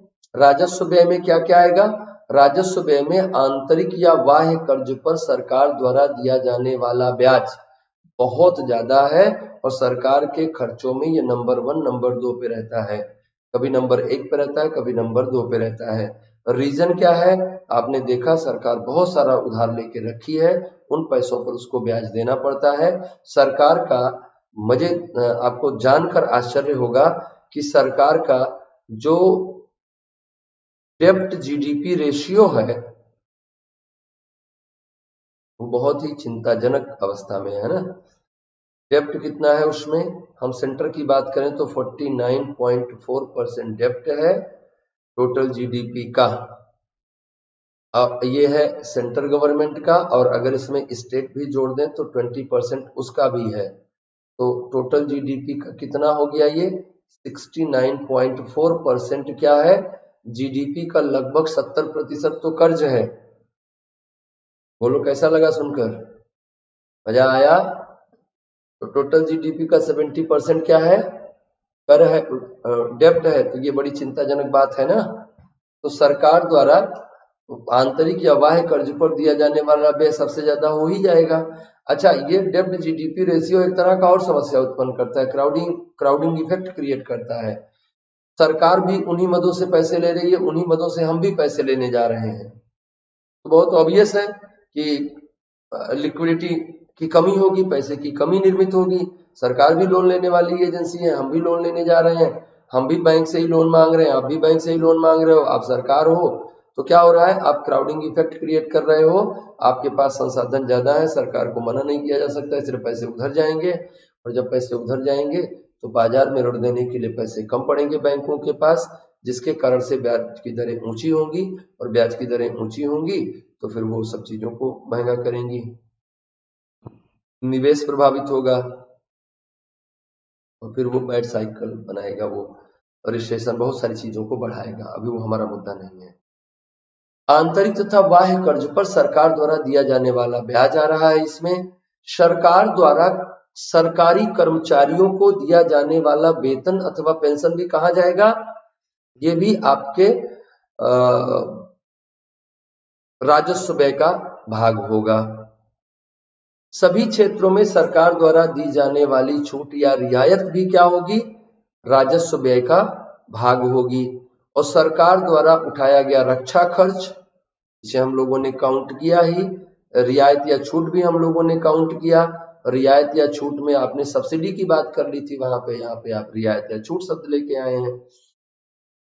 सरकार द्वारा रक्षा पे किया गया खर्च, सरकार के द्वारा निर्मित किया गया डाक घाटा, विधि व्यवस्था को बनाए रखने के लिए, विधि व्यवसाय लिख गया है यहाँ पे, विधि व्यवस्था को बनाए रखने के लिए सरकार द्वारा किया जाने वाला खर्च भी will be the part of revenue expenditure. विधि व्यवस्था मतलब कि कानून व्यवस्था, मतलब कि पुलिस, अर्धसैनिक बल, इन सब पर जो पैसे खर्च किए जा रहे हैं वो भी रेवेन्यू में आएंगे, रेवेन्यू एक्सपेंडिचर का हिस्सा होंगे।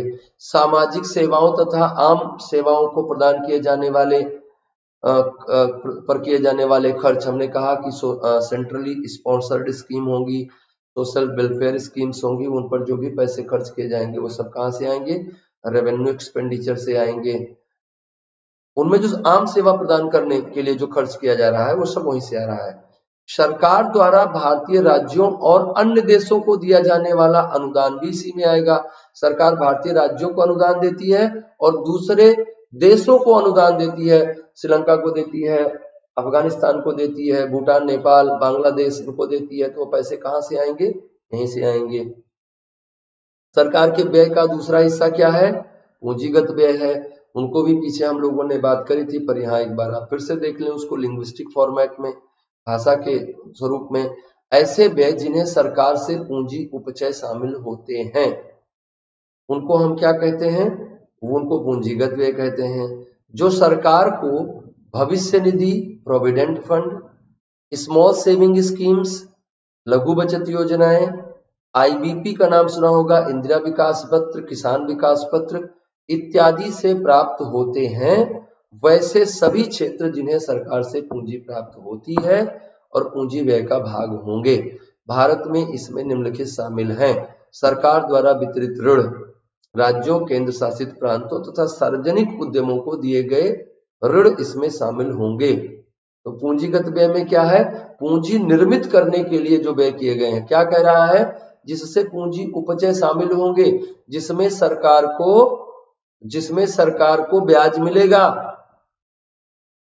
वो सारा क्या होगा? वो सारा सरकार के जिसमें सरकार ब्याज देगी, सॉरी जिसमें सरकार ब्याज देगी वो सब पैसा खर्च करेगी, बाद में ब्याज भुगतान करेगी। पहले तो पैसे उसके पास आ जाएंगे। जैसे मान लीजिए कि पीएफ हुआ तो आपका पीएफ कटा, सरकार के पास पैसे चले गए। लघु बचत योजना, सरकार के पास पैसे चले गए। इंदिरा विकास पत्र भी का, सरकार के पास पैसे चले गए। लेकिन ये सारे पैसे कहाँ? ये सारे पैसे सरकार को भुगतान पुनः करने पड़ेंगे। तो सरकार द्वारा वितरित ऋण राज्यों, केंद्र शासित प्रांतों तथा सार्वजनिक उद्यमों को दिए गए ऋण इनमें शामिल है। सरकार द्वारा पूर्व में लिए गए ऋणों की अदायगी, पीएफ काट लिया, अब रिटायर हुए तो पैसा वापस करो, तो ये पैसा आप ऋणों की अदायगी कर रहे हैं, कहां से जाएगा? ये पूंजीगत मदों से जाएगा। सरकार का योजनागत व्यय, योजनागत व्यय में क्या करती थी सरकार? विभिन्न प्रकार की योजनाओं पर पैसे खर्च करती थी सरकार। जैसे उसको सड़क बनवाना है, इंफ्रास्ट्रक्चरल जो होती थी, आधारिक संरचना से संबंधित जो होती थी उनकी बात हम, सड़क बनवाना है, अस्पताल बनवाना है, स्कूल खुलवाना है, इन्हीं को 2017-18 से पहले क्या कहा जाता था? योजनागत मद। अभी वो शब्द हटा दिया गया है, योजनागत व्यय कहा जाता था उनको। 2017-18 में इस शब्द को हटा दिया गया। लेकिन अभी भी योजनाओं पर पैसे खर्च हो रहे हैं ना। जो स्कूल बनेगा, कॉलेज बनेगा, अब उसको अलग अलग हेड में दे दिया गया है, अलग अलग डिपार्टमेंट के नाम पे दे दिया गया है, बस। सरकार द्वारा रक्षा पर किया जाने वाला पूंजी व्यय है ना, अनुसंधान और इन कामों पर। सामान्य सेवाओं के लिए जैसे रेलवे, डाक विभाग, जलापूर्ति, शिक्षा, ग्रामीण विस्तार इत्यादि के लिए भी पूंजी व्यय की आवश्यकता होती है। सरकार की अन्य देनदारियां जैसे भविष्य निधि, पेंशन इत्यादि भी उसके पूंजीगत व्यय का भाग है। अब बच्चों हम जान गए कि सरकार के पास पैसे आते कहां कहां से हैं और सरकार का व्यय कहां कहां से होता है। आय के लिए जो मद बताई गई थी, व्यय के लिए भी वो मद बताई गई। अब बात आगे की कथा ये है कि आय और व्यय का अंतर हम कैसे मैनेज करेंगे, आय और व्यय के अंतर को हम कैसे समझेंगे, है ना। तो आय और व्यय के अंतर से क्या समस्या होगी? भैया आपके पास इनकमिंग कम हो और आप खर्च ज्यादा करते हो तो आप क्या हो जाएंगे? आप जो है कर्ज में आ जाएंगे। तो कर्ज भी आना कोई गलत बात नहीं है, अगर वो आपने खर्च सही जगह पर किया है तो, है ना। अगर आपने सही जगह, मान लीजिए कि आपने पैसा लिया और उस पैसे से उस पैसे को कहीं ऐसी जगह पे इन्वेस्ट किया जहां से आपको इतनी इनकम हो रही है जिससे आप लिए गए कर्ज का भुगतान भी कर रहे हैं और आपको फायदा भी हो रहा है, तो आप क्या कहिएगा? कर्ज लेना बुरा है? आप कहेंगे नहीं साहब, कर्ज लेना बहुत अच्छी चीज है और लोन लेने से कोई दिक्कत नहीं होती है। लोन क्या है? ट्रांजैक्शन है कैपिटल का, फ्लोटिंग है कैपिटल की, और वो क्या करती है? देश के आर्थिक विकास को गतिशील बनाती है। इसलिए डेफिसिट बजटिंग भारत सरकार करती है, दुनिया की सभी सरकारें घाटे का बजट बनाती हैं और अपने घाटे को सरकार चाहे तो भाई जितना आया उतना ही खर्च करे।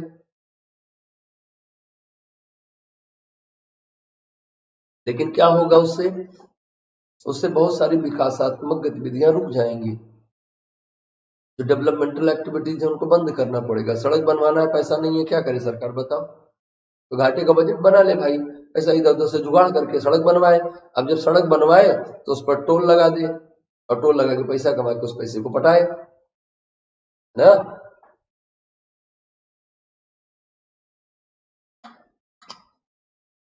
आप भी तो यही करते हो। बस सरकार को क्या करना है? दो बातें करनी है।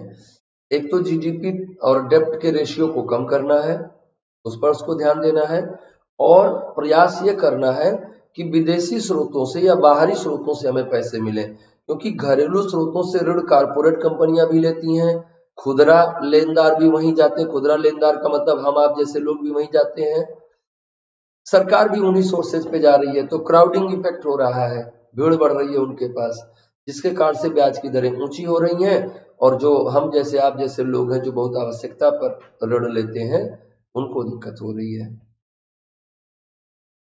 तो खैर बच्चों, हम बात को आगे बढ़ाते हैं, कथा के अगले अध्याय में आते हैं। कथा के 3 अध्याय खत्म हो चुके हैं, चौथे अध्याय में आते हैं। चौथा अध्याय है घाटा। घाटा कैसे हुआ भाई, और घाटे को कैसे कैसे कैटेगराइज किया गया है, बजट में कौन कौन से घाटे होते हैं, जरा इनको भी हम समझते हैं। तो आगत और निर्गत के अंतर से घाटा विकसित होता है। बजट में निम्नलिखित प्रकार के घाटों का प्रावधान किया गया है। कौन कौन से घाटों का प्रावधान किया गया है बच्चों? राजस्व घाटा सबसे पहला घाटा है, सिंपल सा बात है, आगे उसकी डेफिनेशन लिखी हुई है, एक ही लाइन में आप समझ जाओगे। सरकारी बजट के राजस्व खाते का कुल व्यय, सरकारी बजट में राजस्व खाते का कुल व्यय यदि कुल आय से अधिक हो तो तो जो अंतर है उसी को हम घाटा कहेंगे, राजस्व घाटा कहेंगे। तो कुल राजस्व आय माइनस कुल राजस्व व्यय। हमने आपको बताया कि राजस्व आय के स्रोत क्या है और राजस्व व्यय के स्रोत क्या है। तो बहुत सिंपल, कुल राजस्व आय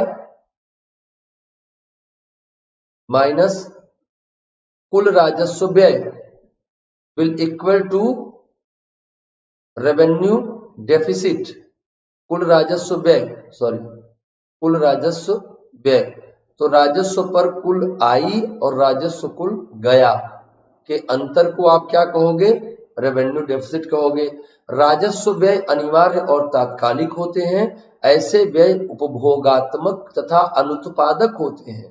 इस प्रकार के व्यय में उच्च स्तर को वित्तीय नीति के क्षेत्र में अपराध माना जाता है, मतलब बहुत गलत बात मानी जाती है। अगर आपका राजस्व व्यय बढ़ रहा है तो आपका पूंजीगत मदों का व्यय बढ़ रहा है, आप ऐसी जगह पर व्यय कर रहे हैं पैसा जिससे इन्वेस्टमेंट हो रहा है, तो वो ठीक है, वहां तो सही है, वहां से इनकमिंग होगी, वहां से इंफ्रास्ट्रक्चर डेवलपमेंट होगा, एक सड़क बनेगी, उसके किनारे स्कूल खुलेंगे, कॉलेज खुलेंगे, फैक्ट्रियां खुलेंगी, बहुत सारी चीजें होंगी, आवागमन आसान होगा। लेकिन अगर ऐसा नहीं हो रहा है तो फिर मामला गड़बड़ है ना? तो वो अगर हम ज्यादा खर्च कर रहे हैं कहाँ पे? उपभोगात्मक या अनुत्पादक कार्यों में, तो ये आर्थिक नीति, वित्तीय नीति के क्षेत्र में एक अपराध की तरह से काम करता है। इस घाटे को कम करने के लिए खर्च किए जाने वाले पैसे का उपयोग किसी भी विकासात्मक कार्य के लिए किया जा सकता है, डेवलपमेंट एक्टिविटीज के लिए। अब एक नया शब्द आया है, प्रभावी राजस्व घाटा। ये क्या है भाई, जरा इसको समझेंगे और ये पूछा जाएगा आपके एग्जाम में। ये सारे क्वेश्चन पीटी के लिए बहुत इंपॉर्टेंट है। 2021 जो लोग दे रहे हैं उनको इस सेशन को जरूर से जरूर देखना है, अंत तक देखना है और कल जब बजट आएगा तो उसको आप खूब कायदे से समझ जाएंगे, अगर इन शब्दों को आप समझ रहे होंगे प्रॉपरली तब। प्रभावी राजस्व घाटा क्या है? प्रभावी राजस्व घाटा एक नई अवधारणा है जो सबसे पहली बार 2011-12 वित्त वर्ष में प्रयोग की गई। ये राजस्व के प्राप्ति और व्यय के बीच का ऋणात्मक अंतर प्रभावी राजस्व घाटा कहा जाता है। जरा और समझे क्या है ये।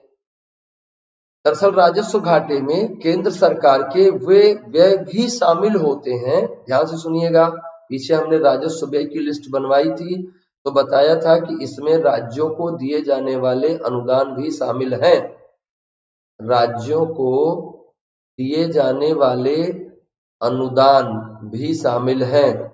अब मान लीजिए कि राज्यों को दिए जाने वाले अनुदान हमने दिए और उस पैसे से राज्य ने क्या किया, किसी ऐसी परिसंपत्ति का निर्माण किया, किसी ऐसी परिसंपत्ति का निर्माण किया जिससे आय हो रही है।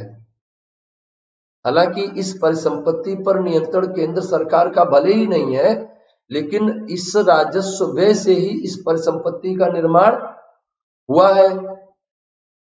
तो भैया परिसंपत्ति का निर्माण भी हो रहा है और उसको हम घाटे में भी जोड़ लें, क्योंकि केंद्र ने पैसा तो दे दिया, तो केंद्र के इनकमिंग और आउटगोइंग में एक इम्बैलेंस बन गया, तो राजस्व घाटे में काउंट हो गया। बहुत ध्यान से समझिए, टेक्निकल पॉइंट है। केंद्र ने राज्य को पैसे दे दिए तो केंद्र की बैलेंस शीट में क्या आया, घाटा हो गया वो। लेकिन राज्य ने क्या किया, राज्य ने उसको परिसंपत्ति सृजित किया और उससे उसको आय हो रही है, विकासात्मक कार्य कर रहा है वो। तो वो क्या हुआ, राजस्व का उतना है हिस्सा विकासात्मक क्रिया में खर्च हुआ है, इसलिए उसको हमें राजस्व घाटे में काउंट नहीं करना चाहिए। तो केंद्र सरकार द्वारा राज्यों को दिए गए ऐसे अनुदान जिनको राज्य विकासात्मक गतिविधियों में खर्च करते हैं, उनको राजस्व घाटे से माइनस कर देना चाहिए, और ऐसा करने पर हमको क्या हो जाएगा, हमको प्रभावी राजस्व घाटा मिल जाएगा। अब बताओ, बात समझ में आई? तो ये कह रहा है कि इस घाटे में मतलब राजस्व घाटे में सरकार के वे व्यय भी शामिल होते हैं जो वह राज्य सरकारों को अनुदान के रूप में देता है, और इनसे कई विकासशील परिसंपत्तियों का सृजन होता है। हालांकि इन परिसंपत्तियों का स्वामित्व केंद्र के बजाय राज्य का होता है। केंद्रीय वित्त मंत्रालय के अनुसार केंद्र के इस व्यय को गैर विकासात्मक या अनुत्पादक नहीं माना जा सकता, क्योंकि ये प्रत्यक्ष रूप से विकासशील निवेश है, सबको दिख रहा है।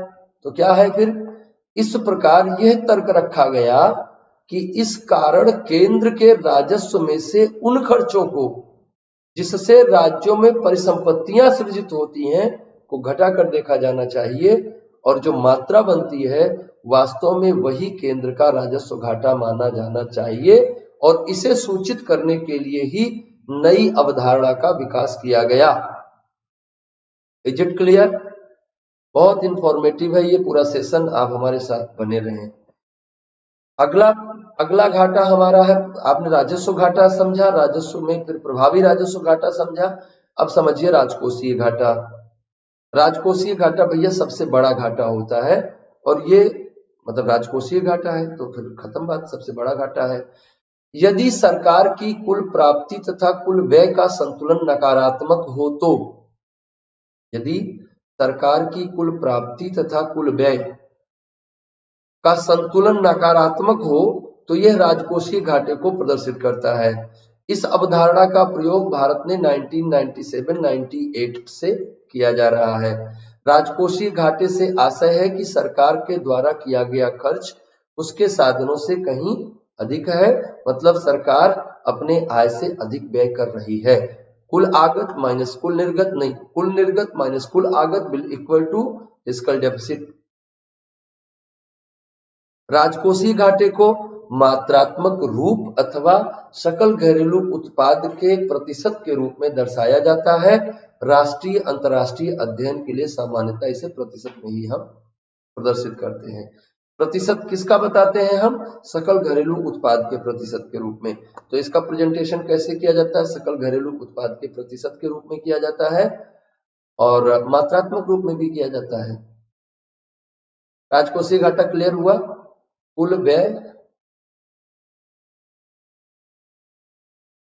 माइनस कुल आय, ये क्या है?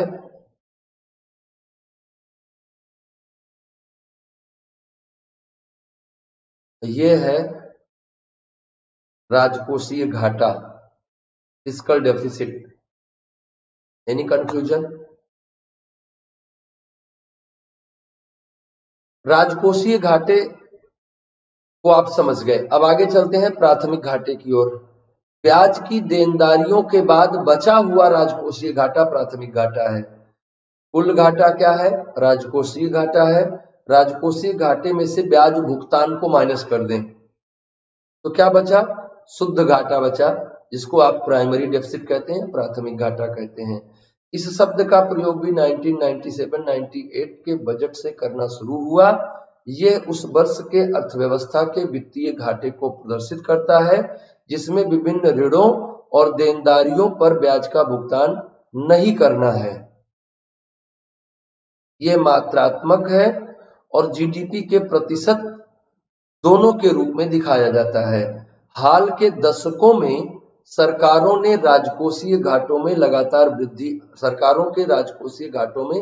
लगातार वृद्धि आती रही है। इसके लिए विभिन्न सामाजिक आर्थिक कारण जिम्मेदार हैं। बहुत सारा सरकार पैसे खर्च कर रही है अलग अलग मदों में, तो उसके कारण से सरकार के राजकोषीय घाटे में वृद्धि हो रही है। सबसे महत्वपूर्ण घाटा राजकोषीय घाटा ही है और राजकोषीय घाटे को ही नियमित निगमित प्रबंधित करने के लिए फिस्कल कंसोलिडेशन की पॉलिसी बनाई जाती है। फिस्कल कंसोलिडेशन पॉलिसी का एक पार्ट होता है जिसे आप राजकोषीय नीति कहते हैं। तो यही बात होती है बच्चों, है ना। अब एक बात और हमें समझना है, वो है मौद्रीकृत घाटा क्या होता है ना। ये भी क्या है? मौद्रीकृत घाटा क्या है? मोनेटाइज डेफिसिट होता है। हम आगे जब देखेंगे कि भारत सरकार कैसे कैसे अपने घाटों को मैनेज करती है, तो उसमें घाटों के मैनेजमेंट का एक तरीका ये भी है, जरा समझिए इसको। क्या है मौद्रीकृत घाटा? किसे कहते हैं? तो राजकोषीय घाटे का वो भाग जिसकी आपूर्ति सरकार को आरबीआई द्वारा की गई, उसे मौद्रिक घाटा कहा जाता है ना। सरकार जो है आरबीआई से ऋण ले लेगी, किस माध्यम से? ट्रेजरी बिल बेच देगी। सरकार क्या करती है? ट्रेजरी बिल इश्यू करती है, आरबीआई को अनिवार्य रूप से खरीदना होता है। आरबीआई बैंकों के माध्यम से खरीद के उसको कहां पहुंचा दिया? राजकोष में पैसा पहुंच गया। तो राजकोषीय घाटे का वो भाग जिसकी आपूर्ति सरकार को आरबीआई द्वारा की गई, उसे मौद्रिक घाटा कहते हैं। इस अवधारणा की शुरुआत भी 1997-98 से उपयोग में लाया जा रहा है। किसी वित्त वर्ष के लिए मात्रात्मक तथा सकल घरेलू उत्पाद के प्रतिशत के रूप में इसे दर्शाया जाता है।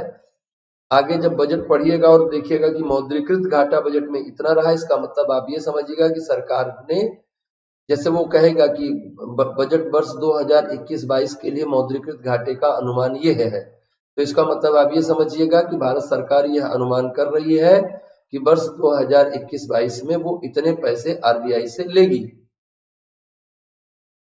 अपने व्ययों के वित्त पोषण के लिए भारत सरकार द्वारा छोटी और दीर्घ अवधि के ऋण लिए जाते हैं। ऋणों की प्राप्ति के लिए सरकार द्वारा लघु अवधि के ट्रेजरी बिल या दीर्घ अवधि की सरकारी प्रतिभूतियां जारी की जाती हैं। आरबीआई को इन प्रतिभूतियों की खरीदारी अनिवार्य थी, हालांकि इनमें अब परिवर्तन कर दिए गए हैं और इनमें अनिवार्यता समाप्त कर दी गई है। इन प्रतिभूतियों को सरकार अब बाजार में भी बेचती है, लेकिन इनकी रेगुलेटरी अथॉरिटी जो है वो कौन है? वो आरबीआई है। इस पर हम अलग से चर्चा करेंगे, ये यहाँ पर डिस्कशन करने के लायक नहीं है क्योंकि ये विषयांतरित हो जाएंगे हम लोग। तो किसी वर्ष में आरबीआई इन प्रतिभूतियों की खरीद में की गई निवेश की मात्रा को उस वर्ष का मौद्रिकृत घाटा कहा जाता है। एक वर्ष में आरबीआई द्वारा इन प्रतिभूतियों की खरीद में जो निवेश किया गया that will equal to the मौद्रिक घाटा सरकार का। लेकिन वर्ष 2003 में राजकोषीय उत्तरदायित्व कानून के प्रवर्तन के बाद से स्थिति में काफी परिवर्तन हुआ है और अब ये अनिवार्यता समाप्त कर दी गई है कि आरबीआई को ही बेचा जा सकता है या आरबीआई उसको खरीदने के लिए बाध्य जो थी उस बाध्यता को भी अब समाप्त कर दिया गया है। बजट घाटा क्या होता है? सिंपल सरकारी बजट का कुल व्यय मतलब कि राजस्व खाते का व्यय तथा पूंजी खाते का व्यय। यदि कुल आय राजस्व खाते की आय तथा पूंजी खाते की आय से अधिक हो तो उस अंतर को बजट घाटा कहते हैं। तो वो भी एक शब्द है, बजट घाटा भी आप समझ रहे हैं ना। तो राजस्व खाते का व्यय प्लस पूंजी खाते का व्यय और राजस्व खाते की आय प्लस पूंजी खाते की आय के अंतर को हम बजट घाटा कहते हैं। बजट सामान्यतः संतुलित रहता है, घाटे में रहता नहीं है, दिखता नहीं है। क्यों? क्योंकि सरकार की आगतों में उधारियां भी जुड़ी हुई रहती हैं। अब इससे अगले चरण में चलते हैं, घाटे का वित्त पोषण कैसे करती है हमारी सरकार, है ना, या उसके लिए क्या व्यवस्था डेवलप की गई है वो भी हमें समझना चाहिए। तो बच्चों इस प्रक्रिया को थोड़ा सा आप गहराई से समझेंगे। घाटे का वित्त पोषण का मतलब है डेफिसिट फाइनेंसिंग, कहां से घाटा मैनेज किया जाएगा। और ना सिर्फ ये शब्द ना सिर्फ सरकार के घाटे को मैनेज करने के लिए पूरा किया जाता है बल्कि कारपोरेट्स भी इस शब्द का प्रयोग करते हैं, डेफिसिट मैनेजमेंट शब्द का प्रयोग करते हैं और डेफिसिट फाइनेंसिंग शब्द का प्रयोग करते हैं। कंपनियां भी डेफिसिट फाइनेंसिंग करती हैं, अपना उनका जो घाटा होता है उसको वो मैनेज करती हैं, उसको कम से कम उसका प्रभाव आए ऐसा वो प्रयास करती हैं। बात समझ में आ रही है? तो सरकार द्वारा बजट घाटे के लिए की गई वित्त प्रबंधन की प्रक्रिया है ये। घाटे का वित्त पोषण क्या है? सरकार द्वारा बजट घाटे के लिए की गई वित्त प्रबंधन की प्रक्रिया है। इस प्रक्रिया में सरकार को यह पूर्व से ही मालूम होता है कि उसका कुल व्यय कुल प्राप्ति से अधिक होगा। बजट जब आता है तभी पता चल जाता है उसको, पहले से एस्टीमेट रहता है उसका, तथा वो ऐसी नीतियों का निर्धारण करती है जिससे इस घाटे को वहन किया जा सके, इस घाटे के प्रभाव को संतुलित किया जा सके। इसका पहला उपयोग 1930 के दशक में संयुक्त राज्य अमेरिका द्वारा लोक वित्त के क्षेत्र में किया गया। अब इस शब्द का प्रयोग कारपोरेट क्षेत्र में भी किया जाता है।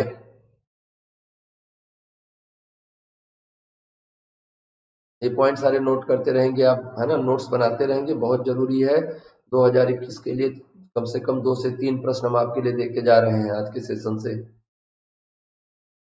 भारत में घाटे की वित्त व्यवस्था में अपने हाथ 1969 में आजमाए, मतलब कि 1969 में पहली बार घाटे की वित्त व्यवस्था की व्यवस्था बनाई गई और फिर 1970 से एक नियमित कार्यक्रम बन गया।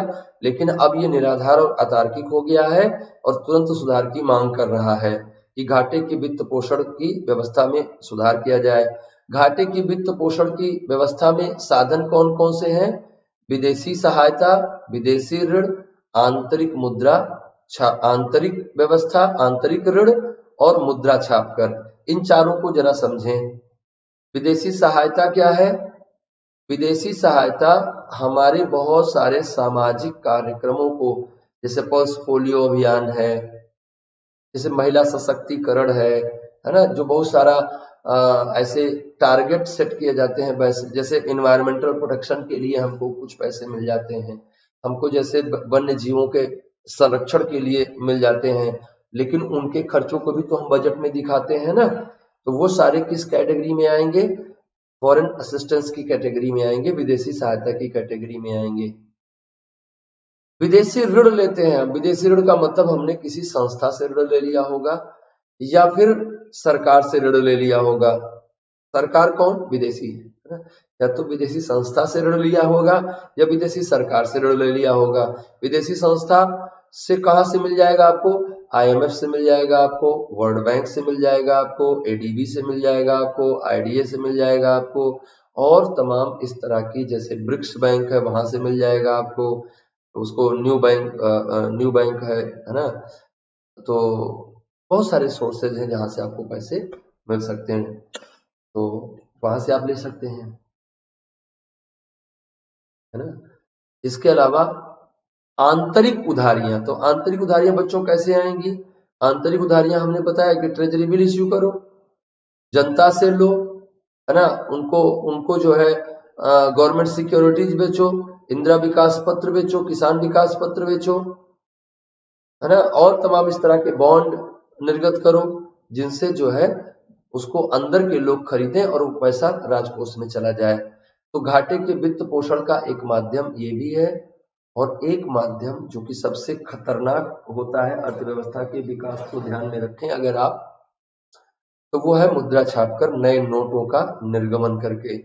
नए नोटों के निर्गमन से जो व्यवस्था होगी बच्चों, उसमें क्या होगा कि हालांकि ये सब में केवल यही एक सबसे बढ़िया व्यवस्था है कि आंतरिक ऋण के द्वारा हम डेफिसिट मैनेजमेंट करें।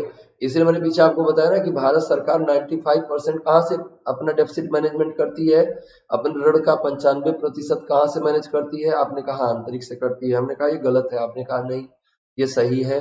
क्यों? क्योंकि अगर कहीं और से पैसे लाएगी तो विदेशी मुद्रा तो चलाएगी नहीं, उसके बराबर में आपको देसी मुद्रा छापनी पड़ेगी। विदेशी मुद्रा रिजर्व में रखेंगे, देसी मुद्रा इन्फ्लेशन बढ़ाएगी, फिर भी इसके विरुद्ध रिजर्व रहेगा तो ठीक रहेगा।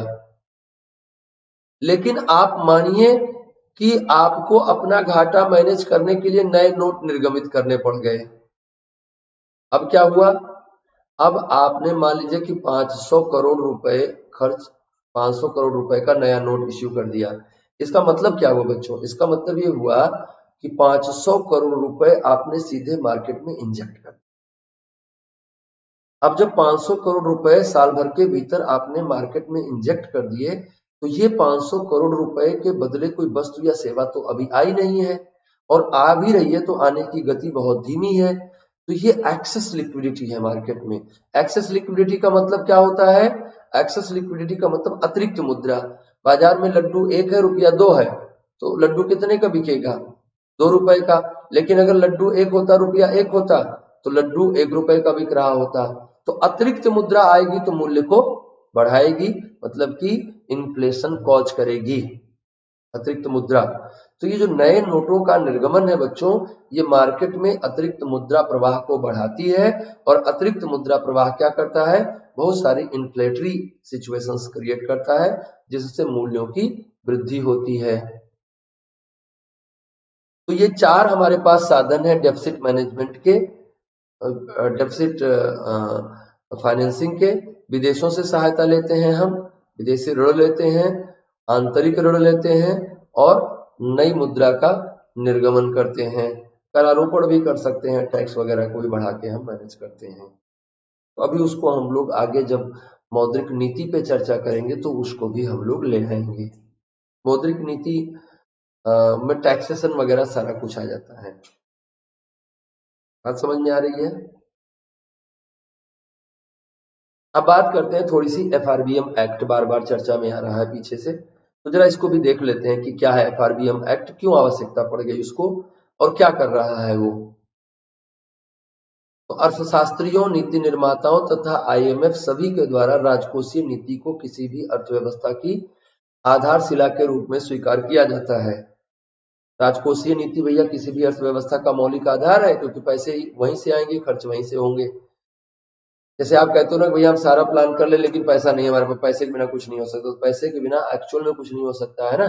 तो पैसा जो है बहुत ही आवश्यक पार्ट है हमारी इकोनॉमी के डेवलपमेंट का, और पैसे के लिए हम क्या करते हैं? सरकार हमारी क्या कहती है? राजकोषीय नीति का निर्माण करती है। तो अर्थव्यवस्था की आधारशिला के रूप में स्वीकार किया जाता है सभी के द्वारा इसको। इस नीति का बेहतर संचालन न सिर्फ अर्थव्यवस्था को स्थायित्व प्रदान करता है, बल्कि उसके संसाधनों का प्राथमिकता वाले क्षेत्रों में आवंटन को भी सुनिश्चित करता है। न सिर्फ अर्थव्यवस्था को स्थायित्व प्रदान करता है, बल्कि संसाधनों को प्राथमिकता वाले क्षेत्रों में आवंटन को भी सुनिश्चित करता है। प्राथमिकता वाले क्षेत्र कौन है? ये है। तो यहां पर पैसे का व्यय होना चाहिए। अनुत्पादक व्यय, अनुत्पादक सरकारी व्यय, कर की विसंगतियां तथा उच्च राजकोषीय घाटे के कारण भारतीय अर्थव्यवस्था अपनी समृद्धि के इष्टतम स्तर तक पहुंचने में असफल होती रही है। अनुत्पादक सरकारी व्यय का मतलब फर्जी बहुत सारा डिपार्टमेंट बना हुआ है जहां पर बहुत सारे अनुत्पादक सरकारी व्यय हो रहे हैं, काम कुछ नहीं कर रहे हैं, पैसा ढेर सारा ले जा रहे हैं। कर की विसंगतियां, गलत सलत तरीके से टैक्स लगे। उच्च राजकोषीय घाटा, ये अर्थव्यवस्था के समृद्धि के इष्टतम स्तर तक पहुंचने में असफलता के कारण है। आर्थिक सुधारों की प्रक्रिया शुरू हुई 1991 में। इससे पूर्व की उच्च मुद्रास्फीति दर एवं भुगतान संतुलन के जुड़वां संकट की जड़ में राजकोषीय असंतुलन ही रहा है ना। आर्थिक सुधारों की प्रक्रिया प्रारंभ किए जाने से पूर्व की उच्च मुद्रास्फीति दर एवं भुगतान संतुलन के जुड़वां संकट की जड़ में राजकोषीय असंतुलन रहा है। क्योंकि राजकोषीय असंतुलन होगा, नया नोट छापोगे, इन्फ्लेशन आएगा, मैंने पीछे बताया आपको। तो वो क्या करेगा? उच्च मुद्रास्फीति रखेगा, महंगाई मार्केट में बनी रहेगी, है ना। और भुगतान संतुलन बिगड़ा रहेगा, आपका बैलेंस ऑफ पेमेंट। आयात आप ज्यादा, जब आयात ज्यादा करेंगे, निर्यात कम करेंगे, भुगतान संतुलन बिगड़ा रहेगा। राजकोषीय असंतुलन बहुत बड़ी समस्या है। तो 1991 के राजकोषीय नीति के प्रति सरकार की मध्यम अवधि की सोच जो है वो ऐसी रही। सरकार 1991 के बाद से राजकोषीय नीति को कैसे संचालित कर रही थी? घाटा कम कर लें, व्यय का प्राथमिकता के अनुसार चुनाव करें और इच्छित परिणाम को सुनिश्चित करें कि भाई जो हम चाह रहे हैं वही आए, इतना % ग्रोथ हो, ऐसा हो वैसा हो, ये सारी बातें हम सुनिश्चित कर पाए। कर की दरों को निम्न करते हुए कर के आधार को बढ़ाएं, इसकी चोरी और अपवंचन को रोकें, जिससे संसाधनों में वृद्धि होगी, पैसे हमारे पास बढ़ेंगे। तो 1991 के बाद जो राजकोषीय नीति रही उसकी मध्यम अवधि का मतलब ये होता है कि थोड़ा आगे तक सोचें। एक तो राजकोषीय नीति का तुरंत तात्कालिक उद्देश्य होता है इस साल हम कैसे चीजों को मैनेज करेंगे, फिर हमें लॉन्ग टाइम पॉलिसी क्या बनाना है। लॉन्ग टाइम तो होता नहीं है इसमें मीडियम टर्म पॉलिसी हो सकती है। तो मीडियम टर्म पॉलिसी क्या होगी कि भाई आगे चलकर हमें राजकोषीय घाटे को कम करते रहना है, व्यय करना है, पर प्राथमिकता है उनका प्राथमिकता का चुनाव करना है और इस तरह से व्यय करना है जिससे हमें इच्छित परिणाम मिल सके। कर की दरों को निम्न करना है ताकि कर का आधार बढ़ सके, तो वैसे भी हमको टैक्स ज्यादा मिलेगा। कर की चोरी और अपवंचन को रोकना है और संसाधनों में वृद्धि करनी है। शुरुआत में इस बात पर ज्यादा बल दिया गया, परंतु वर्ष 1991 में सरकार द्वारा प्रारंभ किए गए फिस्कल कंसोलिडेशन का परिणाम नहीं प्राप्त किया जा सका, उचित परिणाम नहीं प्राप्त किया जा सका, क्योंकि इसके लिए कोई पारिभाषिक कटिबद्धता नहीं थी, है ना। कोई संवैधानिक कटिबद्धता नहीं थी, कोई संवैधानिक बाध्यता नहीं थी, कुछ तय नहीं किया गया था, बस ऐसा करना है ऐसा सोचा गया था। तो इन परिस्थितियों को ध्यान में रखते हुए सरकार द्वारा 26 अगस्त 2003 को राजकोषीय उत्तरदायित्व एवं बजट प्रबंधन अधिनियम को पारित किया गया ताकि राजकोषीय समेकन के लिए एक मजबूत सांविधिक व्यवस्था स्थापित की जा सके। मध्यम अवधि में राजकोषीय घाटे को प्रबंधित करने के उद्देश्य से पारित इस अधिनियम को 5 जुलाई 2004 से प्रभावी बनाया गया। एनके सिंह की अध्यक्षता में एफआरबीएम समीक्षा समिति का गठन 2016 में किया गया, जिसने अपनी रिपोर्ट जनवरी 2017 में प्रस्तुत की। इसके द्वारा ऋण और जीडीपी अनुपात को 2022-23 तक 58% करने का लक्ष्य रखा गया, जिसमें 38% केंद्र तथा 20% राज्यों के लिए निर्धारित किया गया।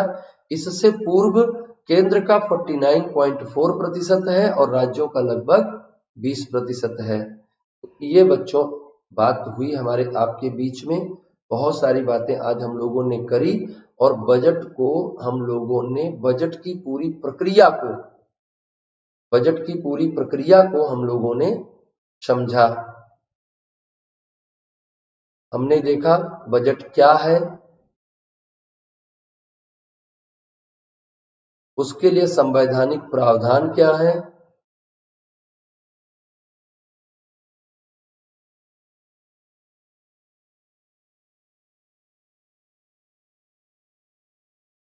राजकोष क्या है,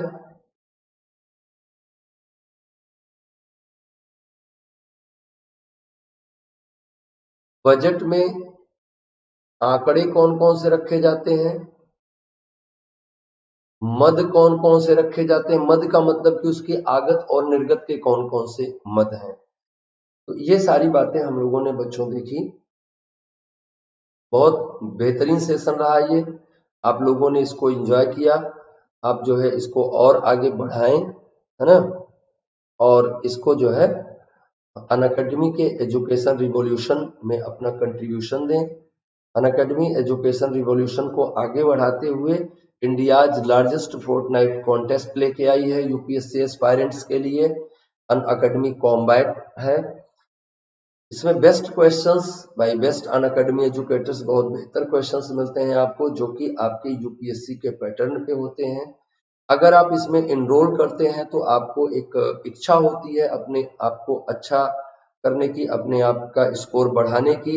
इस क्रम में आप जो है बहुत सारी इसमें तैयारी कर लेते हैं। तो हम उम्मीद करते हैं कि आप जरूर इसमें पार्टिसिपेट करेंगे, इसमें जरूर आप पार्टिसिपेशन करें। और इसमें पार्टिसिपेट करने के लिए 7 फरवरी 2021 को ये स्टार्ट होगा। इससे पहले कई हो चुके हैं और ये 11 दिन में 11 बजे होगा। इसमें एनरोल करने के लिए नीचे डिस्क्रिप्शन बॉक्स में लिंक दिए गए हैं, इसको आप जो है एक बार एनरोल करें अपने आप को जाके और इसको पार्टिसिपेट करें इसमें ज्यादा से ज्यादा संख्या में। बच्चों ये क्लास आपको पसंद आई है तो आप इसको लाइक करें, इसको और भी लोगों में शेयर करें और इसको चैनल को सब्सक्राइब करें और भी बहुत सारे लोगों को अनअकैडमी एजुकेशन रिवॉल्यूशन का लाभ दें और खुद भी लाभान्वित हों। अपनी तैयारी को बहुत बेहतर करने के लिए आप प्लस और आइकॉनिक सब्सक्रिप्शंस लें। प्लस और आइकॉनिक सब्सक्रिप्शंस आपकी तैयारी में 4 चांद लगा देंगे और आपकी तैयारी को बहुत बेहतर कर देंगे।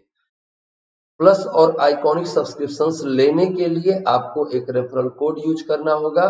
ये रेफरल कोड है ज्ञान, GYAN ज्ञान। ये रेफरल कोड यूज करने से आपका फीस 10% घट जाएगा और इसे आप इस क्लास का नोट्स पाने के लिए, क्लास की आगे की बहुत सारी इंफॉर्मेशंस को पाने के लिए आप हमारा ज्ञान तिवारी लाइव टेलीग्राम चैनल को सब्सक्राइब करें।